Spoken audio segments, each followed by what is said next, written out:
রসুল আমার ভালোবাসা, রসুল আমার আলো আশা, রসুল আমার প্রেম বিরহের মূল আলোচনা,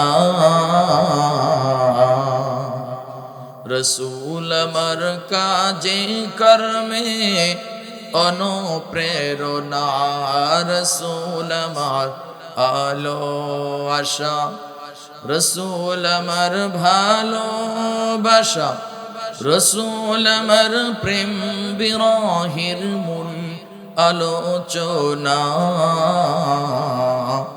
রসুল আমার কাজে কর্মে অনুপ্রেরণা।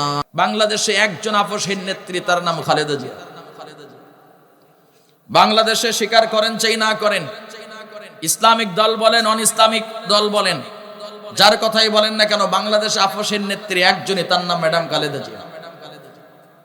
এখন বলবেন হুজুর হঠাৎ করে এটা বলেন। হ্যাঁ, সত্যটা সত্য বলতে হয়, সাদাকে সাদা বলুন, কালোকে কালো বলুন, সত্যকে সত্য বলুন। নিজের সন্তানকে হারিয়েছেন বিদেশে, আরাফাতুর রহমান কোকোকে, জালেমের সঙ্গে হাত মিলাই নাই, কথা বলেন না কেন? জালেম স্বৈরাচার দেখতে গেছে, দেখতে দেয় নাই, ঠিক না বেঠি? নিজের কলিজার টুকরা সন্তান কোমর পাঁচর হাড় ভেঙে দিয়ে তারেক রহমানকে বিদেশ পাঠিয়েছে। ইচ্ছা করলে ছেলের বাড়ি থাকতে পারতেন, যাই নাই। মিথ্যা মামলা দিয়েছে 1.5 কোটি টাকা, আপোষ করে নাই। 1.5 কোটি টাকা ব্যাংকে আছে, তারপরে 3 বছরে জেল দিয়েছে, জেল খেটেছেন, তারপরেও দেশ ছাড়ে নাই। জিজ্ঞেস করা হয়েছিল সেনাবাহিনীর ঘর থেকে, ক্যাম্প থেকে যখন বের করে দেওয়া হয়, জিজ্ঞেস করা হলো, বের করে দিচ্ছে, তখন বলেছিল এর বিচার আল্লাহ করবে। মনে আছে কি আপনাদের? আজকে দেশের মাটিতে অসুস্থ অবস্থায় আছেন, আমরা সবাই মাহফিল থেকে দোয়া করছি, আল্লাহ তাআলা যেন আপসের নেত্রীকে পরিপূর্ণ সুস্থতা দান করেন। আল্লাহ যেন আবারও বাংলাদেশের জন্য আমাদের কাছে আল্লাহ যেন আবারও ফিরিয়ে দেন। সকলে বলেন আমিন। কোন মুহাম্মাদুর রাসূলুল্লাহ সাল্লাল্লাহু আলাইহি ওয়াসাল্লাম কে আপনার জীবনের শ্রেষ্ঠ লিডার, শ্রেষ্ঠ নেতা হিসাবে মেনে নেবেন। ওই মানুষগুলোর উপর জেল আসবে, জুলুম আসবে, অত্যাচার আসবে, ফাঁসির মঞ্চে যাবে, জীবন পর্যন্ত দিবে, টকবকে যুবক পা হারাবে, বুক জাজরা হয়ে গেছে, হাত নাইবে কলঙ্ক হয়ে গেছে। কারণ মুহাম্মাদুর রাসূলুল্লাহ জেল জুলুম অত্যাচার সহ্য করেছেন, কখনো পলায়ন করেন নাই। ওনার উত্তরসূরিও যারা জেল জুলুম অত্যাচার সহ্য করবে, ফাঁসির মঞ্চ পর্যন্ত চলে যাবে, কিন্তু বাংলার জমিন ছেড়ে দাদা বাবুর বাড়িতে কেউ পালাবে না। আপনি আমি যখন মারা যাই, কবরের মধ্যে 3 নাম্বার প্রশ্ন হয়, ওমান নাবিয়্যু, ঠিক না? আপনাদের দিকে কি হয়? 1 নাম্বার প্রশ্ন মান রব্বুক, 2 নাম্বার দীনুক, 3 নাম্বার নাবিয়্যুক। কবরে যখন আপনাদের দিনাজপুরে লাশ নামায়, জেনারা আপনারা কি কষ্ট পাচ্ছেন? যখন লাশ নামানো হয়, তখন এলান হয় লাশ নামানো হচ্ছে, দোয়া পড়ুন। আপনাদের দিকে দোয়া পড়েন, আল্লাহুম্মা বিসমিকা আমুতু ওয়া আহইয়া, এই দোয়া পড়েন তো? কেউ কয় হ। কি পড়েন? বিসমিল্লাহি ওয়া আলা মিল্লাতি, কথা বলে না, বিসমিল্লাহি ওয়া আলা মিল্লাতি রাসূলিল্লাহ, বিসমিল্লাহি ওয়া আলা মিল্লাতি রাসূলিল্লাহ। এই কথা ধোঁকাবাজি ছাড়া আর কিছুই নয়। জি, এটাই বলা হয়। আওয়ামী লীগ হোক, বিএনপি হোক, জাতীয় পার্টি হোক, জাসদ হোক, বেসদ হোক, জামাত হোক, এবাদত হোক, সর্বনয় হোক, সরসিনা হোক, আটরশি হোক, দেওয়ানবাগি হোক, অমুক বাগি তুমুক বাগি, যত বাগি আছে সকলের দোয়া একটা, বিসমিল্লাহি ওয়া আলা মিল্লাতি। কার দলের উপর ছাড়লেন? কার মিল্লাত? রাসূলের মিল্লাত। রাসূলের দলের কর্মী করে আপনি কবরে দিচ্ছেন। রাসূলের দলের কর্মীর জার্সিটা কি? সাদা জার্সি। অর্থাৎ কবরে যখন লাশ নামান পোশাকটা কি থাকে ভাই? সাদা পোশাক। সেলাই কি আছে? নাই, শুধু মোড়াইয়া দিয়েছেন, কবরের মধ্যে নামাচ্ছেন আর বলছেন, হে নবী, আপনার মিল্লাত আপনার কাছে দিয়ে দিলাম। দুঃখ আর পরিতাপের বিষয়, রসুলকে যেমন আদর্শ মেনে নেই নাই, রসুলকে কখনো শ্রদ্ধা সম্মান করে নাই, রসুল যাহা বলেছে তাহা পালন করে নাই, যাহা নিষেধ করেছেন তাহাও পালন করে নাই। রসুল যেভাবে রাজনীতি করতে বলেছেন রাজনীতি করে নাই, যেভাবে জীবন নীতি করতে বলেছেন তাও করে নাই। দুঃখের পরিতাপের বিষয়, দুনিয়া থাকতে কিচ্ছু করলেন না, মরার পরে রসুলের জার্সি পরিয়া রসুলের দলের কর্মী করে ঢুকিয়ে দিলেন, অথচ জীবিত থাকতে কিচ্ছু করলেন না। এবার আপনাদের ভাষায় কি বলে, বাটপাড়ি বলে না কি বলে? একটি কথা আপনাকে এক্সাম্পল দিয়ে বোঝাই প্রিয় দিনী ভাই, আমি সমসাময়িক বাস্তবতার নিরিখে কিছু কথা আপনাকে বলে দোয়া করে চলে যাব। কোরআন হাদিসের বাহিরে একটি কথা আপনার খেদমতে বলবো না। পচা রাজনীতির কথা বলে বলে এতদিন পর্যন্ত বয়ান করে 23 বছর বয়ানের বয়স আমার। আগে এলাকায় যখন আসছে দাঁড়িয়ে একটু কাঁচা কাঁচা, এখন 1 বছরে দাঁড়িয়ে সাদা হয়ে যাচ্ছে। আগামী বছর জানবেন যে আমি মারা গেছে, আমি নাই। বয়ানের কতদিন করি, হক কথাগুলি জাতির সামনে জাতি আশা করে, কথা বলেন না কেন? সঠিক ইসলাম প্রচার যদি প্রত্যেকটি বাংলাদেশের আলেম প্রত্যেকটা মাহফিলে যদি তার ম্যান্ডেট লক্ষ্যর উদ্দেশ্যের কথা বলতো, তাহলে এতদিন পর্যন্ত এই 53-54 বছর অপেক্ষা করা লাগতো না। যেই দেশে শতকরা 92% মুসলমান বাস করে, এই দেশের মধ্যে দাদা বাবুর উত্তর শরীরা কখনো রাষ্ট্রপ্রধান হতে পারত না। আমরা মসজিদ মাদ্রাসা পর্যন্ত কোরআন সীমাবদ্ধ রেখেছি। এজন্য আমাদের কবি বলেছেন, ও নামাজি কোরআন দিয়ে নামাজ পড়ো, সমাজ কেন গড়ো না। ও গো নামাজি কোরআন দিয়ে নামাজ পড়ো, সমাজ কেন গড়ো না। আমার প্রিয় দিনী ভাই, তাহলে কবরে যখন আমরা লাশ নামাচ্ছি, একটা উদাহরণ আপনাকে দিই। বলুন তো, বিএনপির কোন ভাই মহাসমাবেশের আয়োজন করেছেন? কারা? সবাই বলেন কারা? বেয়াদবি নিয়েন না ভাই। বিএনপির ভাইরা বিশাল মহাসমাবেশের আয়োজন করেছেন। ওবায়দুল কাক্কু, কাউয়া কাক্কু, উনি প্রধান অতিথি হয়ে বক্তব্য দিবেন। দিতে দেবেন তো? কথা জোরে বলেন। আওয়ামী লীগের বিশাল সমাবেশ, মির্জা ফখরুল ইসলাম আলমগীর চিফ গেস্ট, করবেন তো? বিশাল সমাবেশের আওয়ামী লীগ আয়োজন করেছেন, ডক্টর শফিকুর রহমান আমির জামাত, তাকে প্রধান অতিথি বানাবেন তো? কারণ হলো, যেই দলের সমাবেশ তাদের নেতারাই থাকবে সেখানকার গেস্ট। কথা বলেন না? ঠিক তেমনি এই পৃথিবীর মানুষ দুই ভাগে বিভক্ত। প্রেসিডেন্ট হয় দুইটা, একটা হলো আল্লাহর আর একটা হলো শয়তানের। খলিফা হয় দুইটা, একটা হলো আল্লাহর আর একটা হলো শয়তানের। আল্লাহর খলিফা যেখানে সুশৃঙ্খল আর শান্তি আছে ওখানে। তাফসীর মাহফিলের খলিফা, প্রেসিডেন্ট, নেতা হলেন আল্লাহর খলিফা। এই জায়গার মধ্যে যারা বয়ান করছেন উলামায়ে ইকরাম, কুরআনী ব্যক্তিত্ব, কোন মাহফিলে মারামারি কথা বলে না, মারামারি নাই। এখন জনসভায় যদি রাজনৈতিক কোনো প্রোগ্রাম হয়, পক্ষ বিপক্ষ মারামারি, চেয়ার ভাঙ্গাভাঙ্গি আছে না নাই? আছে। একই রকম সমাবেশ, এটা কোরআনী মাজলিস, কোরআনী মাহফিল, জান্নাতের বাগান। এখানকার যিনি আমির তিনি কোরআনী ব্যক্তিত্ব, সুশৃঙ্খল, কোনো মারামারি নাই, হিংসা নাই, গুতাগুতি নাই, ঠেলাঠেলি নাই, সর্বস্তরের মানুষ নিরাপদ, সুন্দর করে মন খুলে বয়ান শোনে। এই জিনিসটা যদি এই মাহফিল থেকে একটু সামনে অ্যাডভান্স করে যদি জেলা পর্যায়ের নেতা যদি হয়ে যেত, তাহলে ওই জায়গার মধ্যে মারামারি থাকতো না। ওই জায়গার থেকে অ্যাডভান্স করে যদি পার্লামেন্টে যান, বাংলাদেশের মধ্যে কোনো দুর্নীতি, চাঁদাবাজ, মিথ্যুক, ধোঁকাবাজ থাকতে পারে না। নিজেদেরকে আগে পরিবর্তন করতে হবে। এজন্য আপনাদেরকে শিক্ষা দিচ্ছিলাম, আমার প্রিয় ভাই, দিলটাকে নরম করেন, সামনে যাই। খুব লম্বা সময় আপনাদেরকে নিয়ে বয়ান করার কোনো সুযোগ নাই, 12টায় মোনাজাত হয়ে যাবে। প্রিয় ভাই, একটু সময় দিলটাকে নরম করেন। আমি যে কথা বলতেছিলাম, ইমাম শিরিন আর গজ্জালি, ইমাম গজ্জালি বললেন জান্নাতের বাগান। ইমাম শিরিন বলেছেন না না, বিশ্বাস করি না, কোরআন সুন্নাহর যুক্তি দাও, কোরআন সুন্নাহর রেফারেন্স দাও।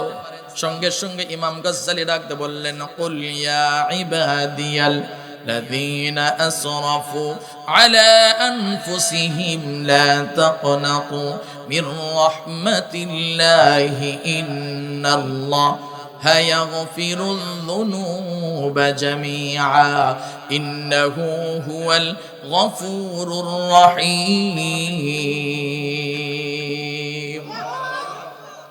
ইমাম গজ্জালী রাহমাতুল্লাহি আলাইহি বললেন, ইমাম শিরিন, আল্লাহর প্রিয় বান্দা মানুষকে সৃষ্টি করেছেন বড় মোহাব্বত করিয়া। আসমান, জমিন, চন্দ্র, সূর্য সব কিছু আল্লাহ তাআলা সৃষ্টি করেছেন কুন ফায়াকুন বলিয়া। পাহাড় পর্বতমালা আল্লাহ সৃষ্টি করেছেন কুন ফায়াকুন বলিয়া। আসমান বানিয়েছেন কুন ফায়াকুন বলিয়া, জমিন বানিয়েছেন কুন ফায়াকুন বলিয়া। আপনাকে আমাকে ইচ্ছা করলে বলতেন কুন ফায়াকুন, হয়ে যাও, হয়ে যেত। না না না, ইন্না খলাকনাকুম মিন তুরাবিন সুম্মা মিন নুতফাতিন সুম্মা মিন আলাকাতিন সুম্মা মিন মুদগাতিন মুখাল্লাকা ফাতাবারাকাল্লাহু আহসানাল খালিকিন। আল্লাহ তাআলা আপনাকে আমাকে সুন্দর করে বানিয়েছেন, দিলটাকে নরম করেন। আমার প্রিয় ভাই, আমি মূল তাফসীরের মধ্যে চলে যাচ্ছি। অল্প সময় দিলটাকে নরম করবেন, কানটাকে খাড়া করবেন, মন দিয়ে কথাগুলি শুনবেন। এমন একটি বাক্য, এমন একটি কথা, এমন একটি নসিহাত আপনার হৃদয়ঙ্গম হবে, শোনা মাত্র দিলের পরিবর্তন এসে যাবে। এতদিন পর্যন্ত নামাজ পড়তেন না, কাজা করতেন, এমন পর্যায়ে হয়ে যাবে না। আজকে শামীম উসমানীর তাফসীর মাহফিলে ওয়াদা করলাম, আর কোনোদিন নামাজ কাজা করব না, অন্যায় করব না, হারাম খাবো না, দুর্নীতি করব না, খারাপ মানুষের সঙ্গে সম্পর্ক করব না। আমার প্রিয় ভাই, চলুন আমরা একটু সামনে অগ্রসর হই। আল্লাহ তাআলা আপনাকে আমাকে বানাইতে পারতেন কুন ফায়াকুন বলিয়া। মানুষকে বানাইছেন একদিন, 2 দিন, 3 দিন, 1 মাস, 2 মাস, 3 মাস, 4 মাস, 5 মাস, 6 মাস, 7 মাস, 8 মাস, 9 মাস, পুরা 10 মাস 10 দিন পর্যন্ত আল্লাহ মাতৃগর্ভের মধ্যে রেখে আপনাকে আমাকে সুন্দর করে বানাইলেন। সর্বশেষ বললেন ফাতাবারাকাল্লাহু আহসানাল খালিকিন। আল্লাহ তাআলা কুন ফায়াকুন বলে নাই। তাফসীর ইবনে কাসিরের মধ্যে আল্লাহর রাসূল সাল্লাল্লাহু আলাইহি ওয়াসাল্লামের একটা হাদিসের উদ্ধৃতি দিয়ে তাফসীর ইবনে কাসিরের মধ্যে উল্লেখ করেন, একজন মানুষকে আল্লাহ তাআলা যখন সৃষ্টি করতেছেন, মাতৃগর্ভের মধ্যে 1 ফোঁটা নাপাক পানি, লক্ষ লক্ষ ডিম্বাণু যুদ্ধ করে, সংগ্রাম করে কিছু পানিটা নিয়ে মায়ের জরায়ুর মধ্যে প্রবেশ করে। তার মধ্যে আল্লাহ তাআলা 1 ফোঁটা কয়েক লক্ষ ভাগে বিভক্ত করে, সেখান থেকে নেই এতটুকু জায়গা থেকে আল্লাহ তাআলা রক্তপিণ্ডর পরে তার মধ্যে মাংস দেয়, হাড় হাড্ডি দেয়, তার উপর দিয়ে সুন্দর করে চামড়া প্রলেপ দেয়। কিন্তু এরপরে আল্লাহ তাআলা দেখে আমার বান্দাটা কেমন হলো। এখন ছোট্ট বাচ্চা মাতৃগর্ভের মধ্যে অবস্থান করতেছে, 6 মাস 7 মাস যখন বাচ্চার বয়স হয়ে গেছে, এরপরে মার পেটের মধ্যে বাচ্চা একটু টিস টিস করে নড়ানড়ি করে। মধ্যরাত স্বামীর মাথার মধ্যে হাত বুলিয়ে দেয় আর বলে, ওগো তোমার বাচ্চা আমার পেটের মধ্যে নিয়ে অবস্থান করতেছে, ও আমার মা বোন, দিলটাকে নরম করে দিবেন। আজকের কোরআন সুন্নাহর আলোচনা ব্যতিক্রম একটু আপনাদেরকে শোনাতে চাই। লম্বা সময় বয়ান এই জন্য করতে পারছে না, শারীরিক অসুস্থ। গত রাত্রিতে জামালপুর শেরপুর বয়ান করে আসছি, রেস্ট তেমনটা করতে পারি নাই। এরপরে আপনাদের 130 কিলোমিটার পথ করে দিয়ে আপনার কাছে আসছে আমার দিনী ভাই। এই জন্য 1 রাত আপনার আর আমার প্রতি রাত আমার গলার ব্যথা, বুকের প্রচন্ড ব্যথা। আপনাদের হকটা আদায় করার জন্য আসছি। যদি বলতাম যাব না, তাহলে আল্লাহর কাছে জবাব দিতে ছিল। এই কারণে আল্লাহর কাছে যেন জবাব দিতে না হয়, আপনার হকটা যেন আদা করতে পারে, এই জন্য আমার আশা। এই মায়ের সন্তান পেটের মধ্যে যখন স্বামী এই বলিয়া মাথার মধ্যে হাত বুলিয়ে দিয়ে বলে, স্বামী গো, আপনার সন্তান আমার পেটের মধ্যে, দেখো বাচ্চাটা কি সুন্দর টিস টিস করে লড়তেছে, হাত দেয়। স্বামী আবার মাথা লাগায়। এবার বলুন তো, স্ত্রীর পেটের মধ্যে স্বামী মাথা যদি লাগায়, গুনাহ হবে কি? না না না, গুনাহ হবে না, সওয়াব হবে, সওয়াব হবে। স্ত্রীর কপালের মধ্যে আপনি আদর করে চুম্বন করবেন। পয়গম্বরে আরবি বললেন, চুম্বন করলে নফল ইবাদতের সওয়াব আল্লাহ তাআলা আপনার আমলনামায় দান করবেন। এই ওয়াজ শোনার পর বগুড়ার মানুষ সবচেয়ে বড় টাউট আর চালাক আর বাটপা। ওরা বগুড়ার সোল, পুটির মাছ মারবার যায় ধরে আনে বল, আমরা বগুড়ার সোল। এত চালাক বগুড়ার। ওই যে একটা প্রবাদ আছে না, বগুড়ার টাউট, মানুষ কথা বলে না। বগুড়ার কিছু ছেলে পেলে চিন্তা করছে, হুজুর যে ওয়াজ করছে, হুজুর তো মসজিদে নূরের ইমাম ছিল সৌদি আরবের, এত বড় হুজুর যে ওয়াজ করছে, আজকে আমি বাড়ির যামো, বগুড়ার ভাষা এটা, আমি বাড়ির যামো, আমার প্রেমিকা আছে, সকালে দুপুরে রাতে 3 বার খালি চুমা খাওয়া, তাহলে সওয়াব অনেক হবে। কত বড় বদমাইশ, চিন্তা করছেন? এখন প্রেম তো কেজি ভাও পাওয়া যায়, আগে তো প্রেম করতে গেলে ডানে বামে দেখতো কেউ দেখলো কিনা, আর এখন প্রকাশ্যে প্রেম করে অমুকের বেটির হাত ধরে প্রকাশ্যে নিয়ে যায় উন্নত করে, বলে আমার বেটি নাই, করে আমি তো কিছুক্ষণ আগে দেখলাম, আর হুন্ডার চড়ে ও তো নিয়ে চলে গেল। কথা বলে না? হচ্ছে না? হচ্ছে না? এগুলো হচ্ছে, আর লজ্জা শরম নাই। এইরকম যেন আবার ওই ভালোবাসা তোমরা দিতে যাও না ছেলেরা। তোমরা অবশ্য দিনাজপুরের মানুষ, বড় ভদ্র, কারণ খালেদা জিয়া এলাকার মানুষ না। কথা বলেন না কেন? বাংলাদেশে একজন আপসহীন নেত্রী, তার নাম খালেদা জিয়া। বাংলাদেশে স্বীকার করেন চাই না করেন, ইসলামিক দল বলেন, অন ইসলামিক দল বলেন, যার কথাই বলেন না কেন, বাংলাদেশে আপসহীন নেত্রী একজনই, তার নাম ম্যাডাম খালেদা জিয়া। এখন বলবেন হুজুর হঠাৎ করে এটা বলেন, হ্যাঁ, সত্যটা সত্য বলতে হয়, সাদাকে সাদা বলুন, কালোকে কালো বলুন, সত্যকে সত্য বলুন। নিজের সন্তানকে হারিয়েছেন বিদেশে, আরাফাত রহমান কোকোকে, জালেমের সঙ্গে হাত মিলাই নাই। কথা বলেন না কেন? জালেম সৈরাচার দেখতে গেছে, দেখতে দেয় নাই। ঠিক না বেঠি? নিজের কলিজার টুকরা সন্তান কোমর পাঁজর হাড় ভেঙে দিয়ে তারেক রহমানকে বিদেশ পাঠিয়েছে। ইচ্ছা করলে ছেলের বাড়ি থাকতে পারতেন, যাই নাই। মিথ্যা মামলা দিয়েছে 1.5 কোটি টাকা, আর আপোষ করে নাই। 1.5 কোটি টাকা ব্যাংকে আছে, তারপরে 3 বছরের জেল দিয়েছে। জেল খেটেছেন, তারপরেও দেশ ছাড়ে নাই। জিজ্ঞেস করা হয়েছিল সেনাবাহিনীর ঘর থেকে, ক্যাম্প থেকে যখন বের করে দেওয়া হয়, জিজ্ঞেস করা হলো, বের করে দিচ্ছে, তখন বলেছিল এর বিচার আল্লাহ করবে। মনে আছে কি আপনাদের? আজকে দেশের মাটিতে অসুস্থ অবস্থায় আছেন, আমরা সবাই মাহফিল থেকে দোয়া করছি, আল্লাহ তাআলা যেন আপসের নেত্রীকে পরিপূর্ণ সুস্থতা দান করেন। আল্লাহ যেন আবারও বাংলাদেশের জন্য আমাদের কাছে আল্লাহ যেন আবারও ফিরিয়ে দেন। সকলে বলেন আমিন। আমার প্রিয় ভাই, আমি যে আলোচনা আপনাদের খেদমতে করতেছিলাম, স্ত্রীর পেটের মধ্যে স্বামী যখন কান লাগায়, এটা কোনো পাপ হয় না, অন্যায় হয় না, অপরাধ হয় না, গুনাহ হয় না, বরং সওয়াব হয়। চলুন আমরা একটু সামনে অগ্রসর হই। এবার মায়ের পেটের মধ্যে ছোট্ট বাচ্চা টিস টিস করে পেটের মধ্যে নড়ে। 1 মাস, 2 মাস, 6-7 মাস যখন হয়ে গেছে, বাচ্চাটার বয়স যখন 8-9 মাস, বাচ্চা নড়ানড়ি করতেছে, আল্লাহ কুদরতওয়ালা বের করে না, পরিপূর্ণ সৌন্দর্য দান করার জন্য আল্লাহ অপেক্ষা করছেন। সুবহানাল্লাহ বলেন না কেন? আল্লাহ তাআলা শুধু বাংলাদেশ নয়, কয়েকটি দেশ সফর করার মতো শক্তি সামর্থ্য আমাকে দান করেছেন। আমি আল্লাহ তাআলা বহু দেশ সফর করে মানুষের সুরতটা আমি দেখেছি। আমার বাংলাদেশের মানুষের একরকম সুরত, পাকিস্তানের মানুষ একরকম সৌন্দর্য, ইন্ডিয়ার মানুষ একরকম, নেপালের মানুষ একরকম, ফিলিপাইন জাপানের মানুষ একরকম, আরবের মানুষ একরকম, কিন্তু কোনো মানুষের চেহারার সঙ্গে কোনো মানুষের চেহারার মিল নাই। এই পৃথিবীতে আল্লাহ তাআলা সবচাইতে সৌন্দর্য করে মানুষকে সৃষ্টি করেছেন। আল্লাহ তাআলা 4টি জিনিসের শপথ করে বলেন, ওয়াত-তিনি ওয়াজ-যাইতুন ওয়া তুরি সিনিন ওয়া হাযাল বালাদিল আমিন লাকাদ খালাকনাল ইনসানা ফি আহসানি তাকওয়িম। কথাই কথা মনে পড়ে যায়, গজনের বাচ্চা শাহ সুলতান মাহমুদ গজনবী রাহমাতুল্লাহি আলাইহি, জগৎ বিখ্যাত একজন আল্লাহর ওলি, সাথে সাথে একজন প্রেসিডেন্ট। তেনার এলাকার মধ্যে একজন রূপসী সুন্দরী বৌমা বাস করত।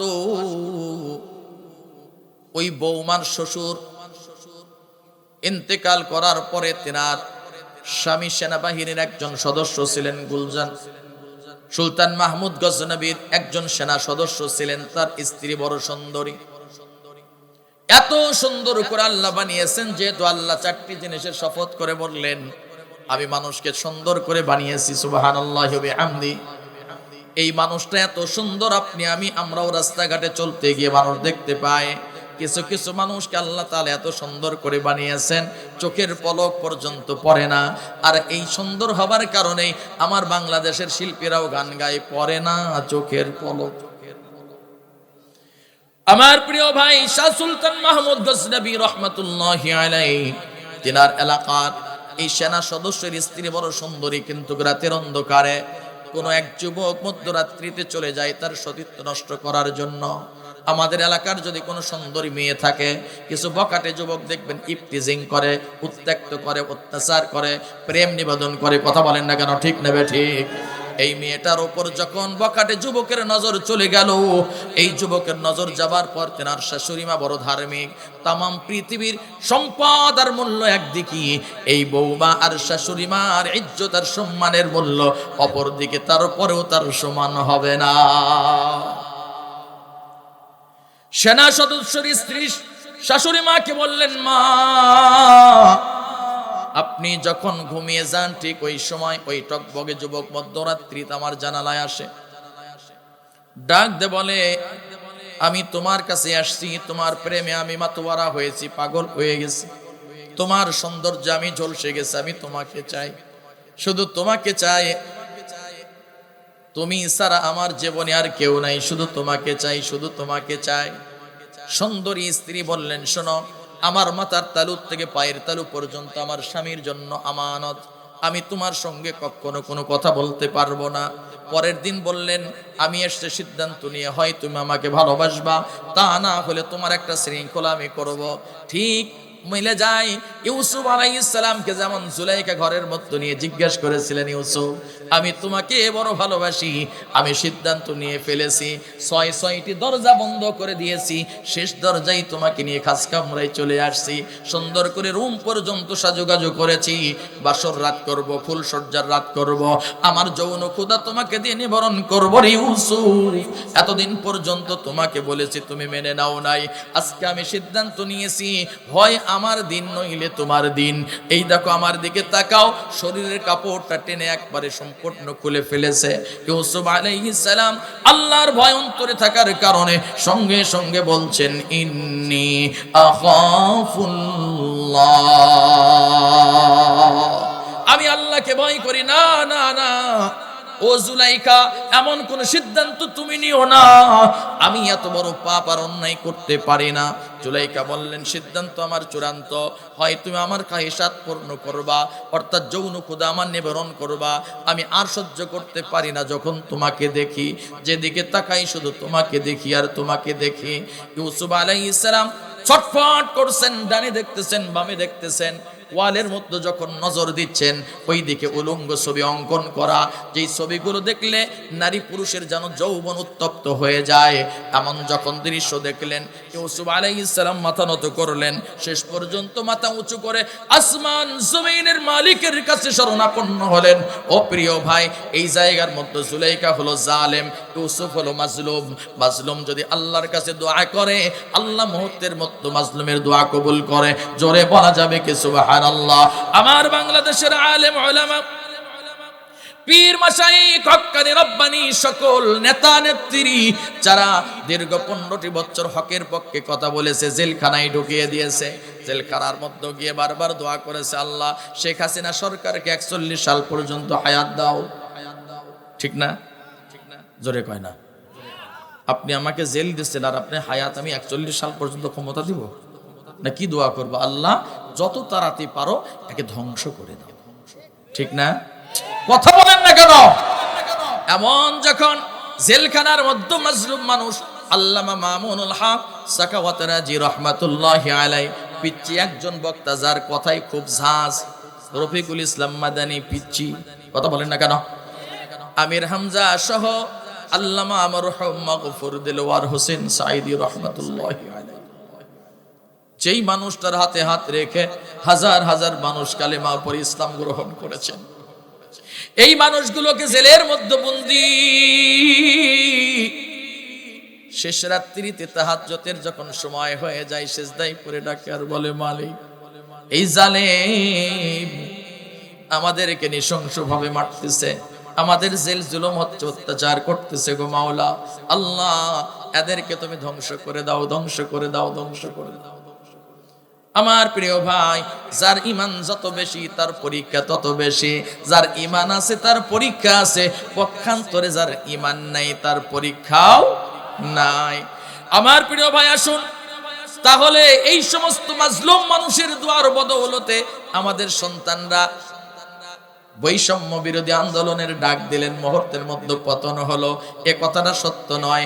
দীর্ঘদিন পর্যন্ত আল্লাহ পাক সার দিয়েছেন, দেখি তুমি সংশোধন হও কিনা। দীর্ঘদিন যখন সংশোধন হয় না, আল্লাহ পাক ছোট্ট ছোট্ট বাচ্চা দিয়ে ধরেছে। কারণ যুগে যুগে ইতিহাস থেকে, কোরআন সুন্নাত থেকে আমরা দেখেছি, সেই জালেম যত বড়, তার পতনের জন্য তত ক্ষুদ্র প্রাণী আল্লাহ ব্যবহার করেছে। প্রশ্ন করতে পারেন হুজুরের দলিল? তাম পৃথিবীর প্রেসিডেন্ট ছিলেন মিস্টার নমরুদ, আর তার বিপক্ষে আল্লাহ তাআলা পাঠিয়েছিলেন মুসলিম জাতির পিতা ইব্রাহিম আলাইহিস সালামকে। কথা কয় না কেন? একদিকে ইব্রাহিম, অপরদিকে নমরুদ। নমরুদ হলো প্রেসিডেন্ট। কত বড় তামাম পৃথিবীর একজন প্রেসিডেন্ট, এত বড় পাওয়ারফুল। আর ইব্রাহিম আলাইহিস সালাম মুসলিম জাতির পিতা। দলের নেতা নাই, কর্মী নাই, পাওয়ার নাই, শক্তি নাই, রাইফেল নাই, কোনো কিচ্ছু নাই, শুধুমাত্র চোখের পানি আছে আর মুখের জবান আছে। আল্লাহ তাআলা বললেন, ইব্রাহিম আপনার কিচ্ছু নাই, কে বলেছে? আমি আল্লাহ আপনার সঙ্গে আছি। সুতরাং আপনার সঙ্গে তামাম পৃথিবী আছে, আল্লাহ আছে, আর ওর সঙ্গে জনবল আছে। আমি আল্লাহ নাই, তামাম পৃথিবী ওর সঙ্গে নাই। আপনি হবেন বিজয়ী আর ও হবে পরাজিত। জোরে আল্লাহু আকবার। পরীক্ষা দিতে গিয়ে ইব্রাহিম আলাইহিস সালাম আগুনে যাচ্ছেন, দাউ দাউ করে আগুন প্রজ্বলিত হচ্ছে। মুসলিম জাতির পিতা কেন তাওহীদের পক্ষে কথা বলে অপরাধে আগুনে পড়বে? আগুন দাউ দাউ করে জ্বলতেছে, আগুনে নিয়ে যাচ্ছে। ফেরেশতারা এসে চোখের পানি ছেড়ে দিয়ে কানে কানে বলে, ইব্রাহিম আপনার কত পরীক্ষা হয়েছে, আপনার মিনার প্রান্তরে আপনার কলিজার টুকরে সন্তানের পরীক্ষা আল্লাহ নিয়েছেন। সুবহানাল্লাহ বলেন। ইব্রাহিমের সন্তানের নাম ইসমাঈল আলাইহিস সালাম। এই সেই ইসমাঈল আর বিবি হাজেরা। বাচ্চা নাই, আল্লাহ বাচ্চা দিলেন তো দিলেন। এবার আল্লাহ বললেন, ইব্রাহিম বাড়িতে রাখতে পারবেন না, ওই নিয়ে চলে যান সাফা পাহাড়ের কাছে, ওখানে রেখে আসেন, ওখানে বনবাসে রাখেন।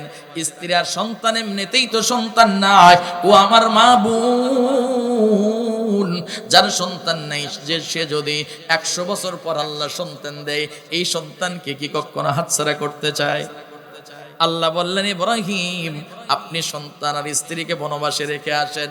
নিয়ে চলে আসলেন সাফা মারওয়ার পাশাপাশি জায়গায় চলে আসছেন। ইব্রাহিম রেখে চলে যাচ্ছেন, মায়া হবে, পিছনে তাকান নাই। বিবি ডাক দিয়ে বললেন, স্বামী গো আপনি এমন একটি জায়গায় আমাকে আর ছোট্ট বাচ্চাটারে রেখে গেলেন। ছোট্ট প্রশ্ন আপনার কাছে, আপনি কি কারণে আমাদেরকে এখানে রাখলেন? আমাদের নিরাপত্তা কে দিবে? আমরা কি খাবো? কার কারণে, কিসের কারণে, কার হুকুমে, কার আদেশে রাখছেন? মুসলিম জাতির পিতা, আমাদের মুসলিম জাতির পিতা উত্তর দিলেন না, শুধুমাত্র ইশারা করলেন, ওনার ইঙ্গিতে রেখে গেলাম। স্বামী যেমন স্ত্রী তেমন ধৈর্যশীলা। সঙ্গে সঙ্গে বললেন, আমার রব যখন বলেছেন আমার চিন্তার কারণ নাই। এই পরীক্ষায় পাশ করেছেন। এরপরে আবার যখন বাচ্চাটা চলাফেরা শিখলো, এই তাফসীরটা লম্বা, শুধু সংক্ষেপে বোঝার জন্য বলি, আমি মূল কথাই চলে যাব। আমার প্রিয় ভাই, এবার যখন এই বাচ্চাটা একটু চলাফেরার মতো উপযুক্ত হলো, আল্লাহ বললেন, আপনার প্রিয় বস্তুকে আপনি কোরবানি করুন। কোরবানি করবেন, এই তো আমার মাথার চুল এখনো ছোট্ট ছোট্ট আছে। আমি যখন বাইতুল্লাহ ছিলাম, আমার ভাইরা আমার সঙ্গে যোগাযোগ করেছেন, মাহফিলের যোগাযোগ, তখন আমি বাইতুল্লাহ মক্কায় অবস্থান করতেছিলাম। আমার প্রিয় ভাই, সাফা আর মারওয়া, ইন্নাস সাফা ওয়াল মারওয়াতা মিন শাআইরিল্লাহ। ইব্রাহিম আলাইহিস সালামের স্ত্রী দৌড়াদৌড়ি করেছেন, এজন্য আপনাকে আমাকেও দৌড়াদৌড়ি করতে হয়। যারা হজ করতে গেছেন দেখেছেন, সাফা আর মারওয়ার মাঝখানে সবুজ বাতি দিয়ে একটা ইশারা আছে, যেই পর্যন্ত ইশারা পুরুষেরা ওই পর্যন্ত দৌড়াবে। এই দৌড়ানো মুসলমানদের জন্য ওয়াজিব নয়, সুন্নাহ। পরীক্ষা নিচ্ছেন, সন্তানকে কুরবানি করার নিয়ে গেলেন মিনা প্রান্তরে। আপনি তো গেছিলেন বোধহয় নাকি?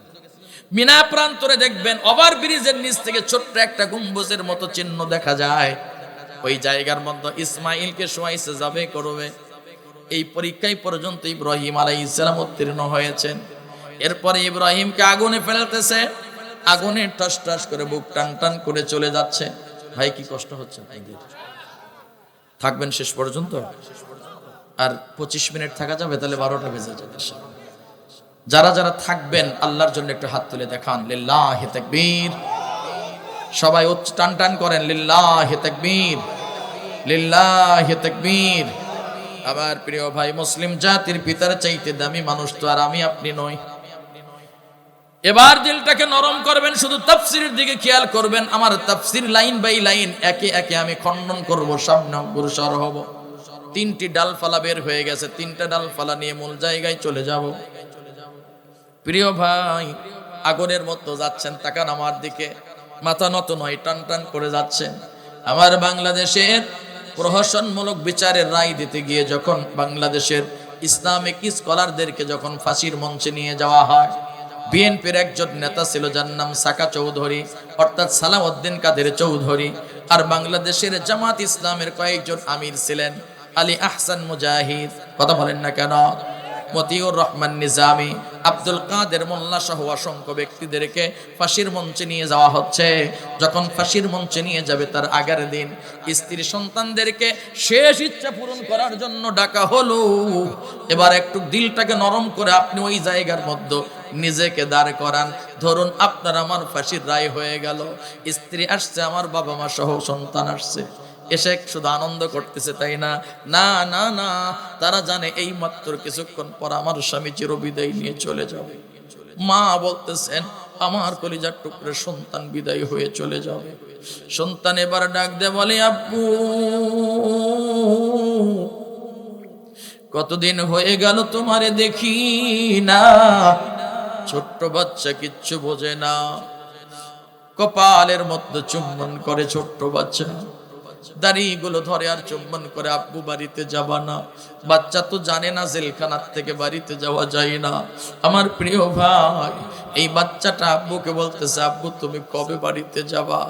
এতটুকু বাচ্চার কথা ধরে রাখতে না পারিয়া, আবেগ ধরে রাখতে পারে নাই, চোখের কোণা দিয়ে পানি ঝরঝর করে বের হয়ে যায়। সন্তান বলে, আব্বু আমি কতদিন হয় তোমার আব্বু ডাক রাখতে পারি না গো বাবা, তুমি কাঁদো কেন? তুমি কবে আসবে আমারে কথা দাও। মা আস্তে করে সন্তানটারে বুকের মধ্যে জড়িয়ে নেয়, নিয়ে এবার বলতেছে, বেটা তোর আব্বু আর কোনোদিন বাড়িতে আসবে না। কিছুক্ষণ পর ফাঁসি হবে, শেষ সাক্ষাতের জন্য অনুমোদন পেয়েছে, সাক্ষাৎ করছে। চোখের পানি ছেড়ে দিয়ে স্ত্রীর কপালে চুম্বন দিয়ে বলে, বিবি বাচ্চাগুলোরে তুমি আদর্শবান মানুষ বানাইবা, কোন জালেমের সঙ্গে যেন কোনোদিন আপোষ করেন। আল্লাহু আকবার। প্রাণ ভিক্ষার কোনো সুযোগ নাই। এই মানুষটা বলতেছে, বিবি বাচ্চাটারে তুমি বাড়িতে নিয়ে যাও, আমি আবেগী হতে চাই না। আপনি ধরুন আপনি আপনার ভাঙ্গা বাড়িতে অবস্থান করতেছেন, এই দেশের প্রধান আপনার জন্য বিশাল অট্টালিকা গুলশান বনানীতে রাখছেন, কিন্তু বাড়ির সামনে সুন্দর পানির ফোয়ারা আছে, সুন্দর ফুল বাগিচা আছে, সুন্দর অবস্থান আছে, সুইমিং পুল আছে, আপনার জন্য হরেক রকম খাবার ব্যবস্থা আছে। আপনার বাড়িতে অসুন্দরী যেই বিবি, এই বিবি ছাড়া ওই গুলশান বনানীর মধ্যে অনেকগুলো বিবি আপনার জন্য বরাদ্দ আছে। এখন যদি দিনাজপুরে এসে আপনারে বলে, ভাই রাষ্ট্র আপনার জন্য সুন্দর একটা ব্যবস্থা করেছে, চলো যায়, অবশ্যই আপনি চিন্তা করবেন, আমি আসনো কি আর হনু কি, ছিলাম ভাঙ্গা বাড়িতে, এখন আমি যাচ্ছি বড় বিল্ডিং বাড়িতে। আল্লাহর প্রিয় বান্দা যারা শাহাদাত বরণ করেন, শাহাদাত নসিব যাদের কপালে হয়, এই মানুষগুলো তখন জান্নাতের সুঘ্রাণ পেতে থাকে। আল্লাহু আকবার। জান্নাতের সুঘ্রাণ তখন পায়, জান্নাতের ঘ্রাণ নাকের মধ্যে তখন পায় আল্লাহর ওলিরা, জান্নাতের সুঘ্রাণ পায়। আর বিবিকে বলে, বিবি চিন্তা করো না, বাচ্চারে তুমি কিছু বুঝতে দিও না, দেখা হবে কাল কিয়ামতের দিন, মুসিবতের সময় যখন আল্লাহ তাআলা জিজ্ঞেস করবেন, তুমি যেন বলতে পারো আমি এই শহীদের স্ত্রী। আমার প্রিয় ভাই, আমি তো এই কথাই আপনাকে বলতে চাচ্ছিলাম, জালেমের কাছে মাথা নত করে নাই, তারা হাসতে হাসতে ফাঁসির মঞ্চে দাঁড়িয়ে গেছে। ঠিক মুসলিম জাতির পিতা ইব্রাহিম আলাইহিস সালাম ফাঁসির মঞ্চে দাঁড়াবেন, আগুনের মধ্যে নিক্ষেপ করা হবে, জালিম স্বৈরাচার শাসক আগুনের ব্যবস্থা করেছে, আগুনে পুড়ে মারবে, ভৎস করবে। আল্লাহর ফেরেশতারা এসে বলে, ও গো আল্লাহর খলিল, আপনি যদি আমাদেরকে বলেন আল্লাহর কাছে গিয়ে সুপারিশ করি, আল্লাহ আপনাকে রক্ষা করবেন। মুসলিম জাতির পিতা ডাক দে বলে, ও আল্লাহর ফেরেশতারা, তোমরা আমার কাছে আসছো কেন? আমি তো ওই মালিকের ইবাদত করি না যেই মালিক কানে শোনে না, আমি তো ওই খোদার ওই আল্লাহর ইবাদত করি না যেই আল্লাহ চোখে দেখে না, আমি তো ওই রবের ইবাদত করি যেই রব শোনে এবং দেখে। আল্লাহু আকবার। সুতরাং তোমরা কেন? আমার বুঝতে বাকি নাই। আগুন জ্বালাইছে স্বৈরাচার জালেম শাসক, আগুনের মধ্যে আমি চলে যাচ্ছি, কিছুক্ষণ পর পুরে ভৎস হব। আগুন বরাবর তখন চলে গেছেন। যাবার পর দেখে আপন বাবা আজর কুমার সে আগুনে নিক্ষেপ করার জন্য প্রস্তুতি নিচ্ছে। দেখা মাত্র মুসলিম জাতির পিতা চোখের পানি ছেড়ে দিয়ে ঝরঝর করে পানি বের হয়ে যায়। বাবার চেহারার দিকে তাকায় আর বলে, আব্বা, পৃথিবীর প্রত্যেকটি বাবা আর মা জীবনের চাইতে মোহাব্বত করে তার সন্তানকে, কিন্তু আব্বা আপনি যখন আগুনে নিক্ষেপ করবে জালিম স্বৈরাচার, আর ঠিক ওই জায়গায় আপনি দাঁড়িয়েছেন আমাকে আগুনে নিক্ষেপ করার জন্য। অর্থাৎ আপনি যদি এখানে না আসেন তাহলে জালেম স্বৈরাচার সরকার যদি আপনার প্রতি বেজার হয়, আপনার এই স্বৈরাচারকে খুশি করার জন্য কলিজার টুকরা সন্তানকে আপনি আগুনে পুড়তেছেন বাবা। অথচ একবারও ভাবলেন না আপনার সন্তান আছে দিনের পথে, স্বৈরাচার আছে শয়তানের পক্ষে। জোরে জোরে কথা বলতে হবে, ঠিক না বেঠিক? মুসলিম জাতির পিতা আছে আল্লাহর পক্ষে। আল্লাহর দ্বীন বিজয়ী কিভাবে করা যায় আল্লাহর জমিনে। আর মিস্টার নমরুদ আছে শয়তানের এজেন্ডা কিভাবে বাস্তবায়ন করা যায়। মুসলিম জাতির পিতা ইব্রাহিম আলাইহিস সালাম আগুনে যাচ্ছেন, আগুনে চলে গেছেন, নিক্ষেপ করবেন, আগুনে নিচ্ছেন, এরপরেও আল্লাহর কাছে কিচ্ছু বলেনি। তিনি ভেবে নিয়েছেন আমার ইমানি পরীক্ষা শুরু হয়েছে শুরু থেকে, এখনো চলছে, আজকেও চলছে। আমার মালিক আমাকে আগুনে নিক্ষেপ এরা যে করতেছে, এদের নিজস্ব কোনো শক্তি নাই, এদের শক্তি যিনি দিয়েছেন তিনি হচ্ছেন আমার মালিক, আমার আল্লাহ। এখানে আসার মতো শক্তি আমার ছিল না, যিনি নিয়ে আসছেন তিনি আমার মালিক, আমার আল্লাহ। আমার সন্তানকে জবে করার জন্য চাকু চালিয়েছি, চাকুর কোনো শক্তি ছিল না, শক্তি যিনি দিয়েছেন তিনি হচ্ছেন আমার আল্লাহ। আল্লাহ বলেছেন চাকু তুই কাটবি না, আমি ফেসাইছি, আমার সন্তানের লোম পর্যন্ত কাটে নাই। আল্লাহু আকবার বলবেন না? যদি আমার সন্তানের চাকু দিয়ে ফেসাবার পর লোম না কাটে, তাহলে আমাকে যে আগুনের মধ্যে নিক্ষেপ করবে, আল্লাহ যদি আমাকে বাঁচাইতে চাই তাহলে আমার পশমে কোনো আগুন জ্বলবে না। চিৎকার মেরে বলেন আল্লাহু আকবার। সবাই মিলে এবার কি করলেন? আগুনের মধ্যে নিক্ষেপ করলেন। আমার প্রিয় দিনী ভাই, আল্লাহ তাআলা ইমানি পরীক্ষায় উত্তীর্ণ হবার কারণে বললেন, ইয়ানা রুকুনি বারদাও ওয়া সালামান আলা ইব্রাহিম। রে আগুন, খবরদার বেয়াদবি করবি না। তোর মধ্যে যে আসছে সে আমার খলিল, ইমানি পরীক্ষা নিলাম। জোরে বলা যাবে কি সুবহানাল্লাহ? আমার প্রিয় ভাই, মুসলিম জাতির পিতা জালেমের সঙ্গে হাত মিলাই নাই।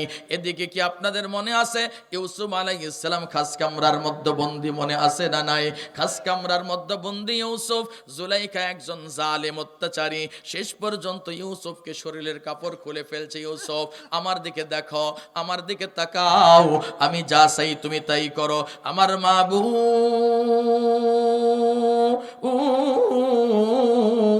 পায়ে হাত দিয়ে বলে যায়, ও দিনাজপুরের মা বোনেরা, খবরদার নিজের চেহারা বেগানা পুরুষকে কখনো দেখাবা না। তোমার পর্দা করা আল্লাহ তাআলা ফরজ করে দিয়েছেন। পর্দার মধ্যে সবচাইতে তোমার নিরাপদ, পর্দার বাহির হলেই তোমার বড় বিপদ। কথা বলতে হবে, ঠিক না বেঠিক? যারা পর্দা করে তাদের নিরাপত্তা দেয় আল্লাহ, আর যারা পর্দা করে না বিপদ হয়ে যায় তাদের নিজের থেকে। যারা পর্দা করে না, নিজের গহনা আদি পরিয়া বিউটি পার্লার থেকে সুন্দর সাজুগাজু করিয়া রাস্তা দিয়ে যখন যায়, রাস্তার পাশের লোকে বলে মাল গেল রে মাল গেল। কিছু দূর যাবার পর দুইটা সুইপার বাথরুম পরিষ্কার করতেছে, ও দেখে আর বলে যে মাল গেল রে মাল গেল। আপনারে দেখে আপনি এত সুন্দর একজন মানুষ, ওয়ালাকাদ কাররামনা বানি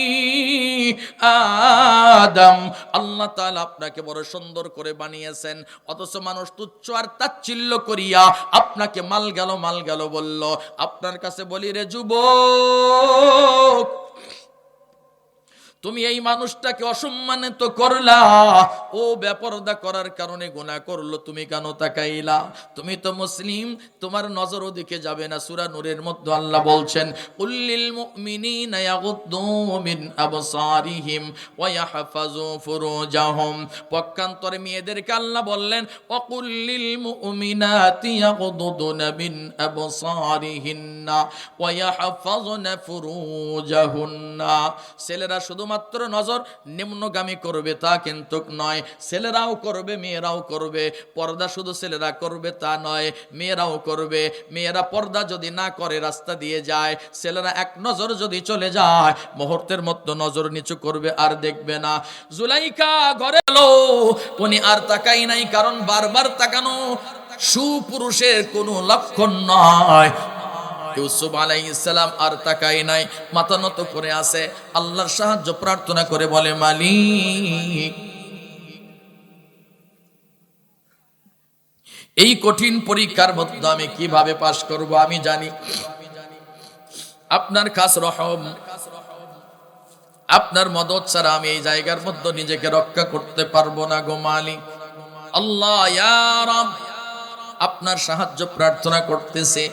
ও ভাই, এই নসিহত থেকে আপনিও শিক্ষা গ্রহণ করবেন। সিচুয়েশন যদি এমন হয়ে যায়, আপনি প্রেম করেছেন ভুলবশত, সম্পর্কটা এমন গভীর পর্যায়ে চলে গেছে, একে অন্যকে বিবাহ ছাড়া কোনো পথ নাই, আবার এমন একটি সিচুয়েশনে চলে গেছেন, হয়তো বড় ধরনের কোনো গুনাহ হবে, সতীত্ব নষ্ট হবে, না না না, তাহলে বুখারী শরীফের একটা হাদিসে চলে যেতে হয়। যদি আমি হাদিসে চলে যাই, আলোচনাটা লম্বা হবে, কারণ হলো আমি 12টার পরে বয়ান করতে চাচ্ছিলাম না। যদি লম্বা হয় তাহলে আপনাদের কষ্ট হবে, ঠিক না বেঠিক? লম্বা হলে কষ্ট হবে, একটু থাকা যাবে ইনশাআল্লাহ। প্রিয় ভাই, গভীর মনোযোগ মা বোন, আপনার মতো টকবগে একজন যুবক আপন চাচতো বোনের সঙ্গে সম্পর্ক করছে, সহিহ বুখারীর বর্ণনা। এমন সম্পর্ক করে ফেলেছে, এমন রিলেশন হয়েছে। এ যুবক, হোয়াটসঅ্যাপে, মেসেঞ্জারে, ইমোতে তোমরা দেখে দেখে কথা বলো, অনেকে আবার এর মাধ্যমে সেক্স করে। ও যুবক, তোমারে বলি, তুমি যেই মেয়ের দিকে বারবার তাকাইতেছো, দেখতেছো, সম্পর্ক করতেছো, শরীরের সমস্ত অঙ্গ প্রত্যঙ্গ দেখতেছো, মনে রাখবা তুমি একদিন এইরকম কন্যা সন্তানের বাবা হবা।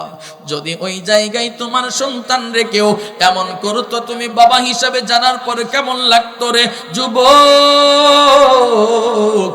এটা তুমি যদি মনে করো, তাহলে তো অবশ্যই যেই মেয়ের সঙ্গে সম্পর্ক করছো, ও বয় সতীত্ব নষ্ট করার কথা নয়। আল্লাহর একজন বান্দা যুবক প্রেম করছে, একদিন তার প্রেমিকা বললেন, শোনো, আর কতদিন এরকম প্রেম চলে? শারীরিক ফিজিক্যাল রিলেশন আমরা করতে চাই, অর্থাৎ উভয় স্বামী স্ত্রীর মতো আমরা মিলন করতে চাই। শয়তানের ধোকায় পড়িয়া রাজি হয়ে গেছে। এই যাবার পর যেই মাত্র তারা একদম জেনার কাজে লিপ্ত হবে, ওই সময় যুবক বলতেছে, আস্তাগফিরুল্লাহ, কি যে লজ্জা! না না না, এই রূপ যৌবন সৌন্দর্য, এই শক্তিগুলো তো আমাকে বাবা দেয় নাই, আবার তো মা দেয় নাই, যিনি দিয়েছেন তিনি আমার আল্লাহ। এই শক্তি তো আমার ছিল না, যেই শক্তি দিয়েছেন এই শক্তির মালিক আমার আল্লাহ। ও প্রেমিকা, আমি তোমারে ভালোবাসি, তাই বলে আমি এত বড় জেনা করব না, গুনাহ করব না। ওখান থেকে ফিরে উঠে চলে আসছে।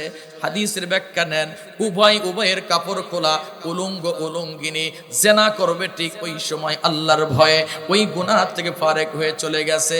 কিছুদিন পর খুব ভারী বর্ষণার বৃষ্টি হলো।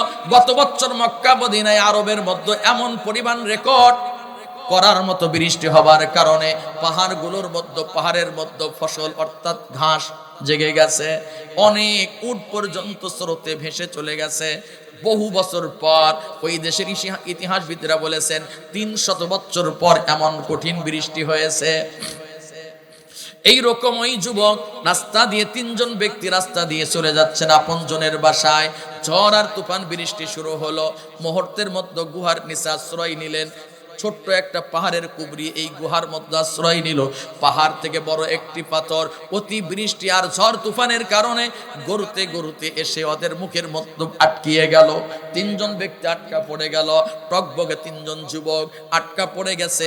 এত বিশাল আকৃতির পাহাড়। সহিহ বুখারীর বর্ণনা, কাল্পনিক কোনো কিচ্ছা আর কাহিনী বলি নাই, বুখারী শরীফের রেফারেন্স দিয়ে আপনাকে কথা বলছি প্রিয় ভাই। এবার কি করলো এই কয়েকজন যুবক? চিন্তা করছে, ভাই আমাদের জীবন তো শেষ, আর তো কোনো বাঁচার উপায় নাই। ইয়া আইয়ুহাল্লাযীনা আমানু তাকুল্লাহা ওয়াবতাগু ইলাইহিল ওয়াসিলা। এই 3জন যুবক এই গুহার মধ্যে আশ্রয় নিছেন, কিন্তু পাহাড়ের মুখের মধ্যে যখন বড় পাথর, চিন্তা করলেন আর বাঁচার কোনো উপায় নাই। বাঁচাতে যিনি পারেন তিনি হচ্ছেন কে? ভাই আমরা 3জন তো বড় বিপদে পড়ে গেলাম। এই পাথর তো সরাবার মতো শক্তি সামর্থ্য আমাদের নাই। তাহলে এখন কি হবে? কেউ জানে না। মরু প্রান্তরে কোনো জনবসতি নেই, কেউ জানবে না। 1 দিন 2 দিন 3 দিন 5 দিন নিস্তেজ হয়ে যাব, আমরা মারা যাব। টকবগে যুবক এবার বলছেন, ভাই তুমি আর আমি, আমরা কি জীবনে কোনোদিন ভালো কোনো কাজ করছি কিনা বলো?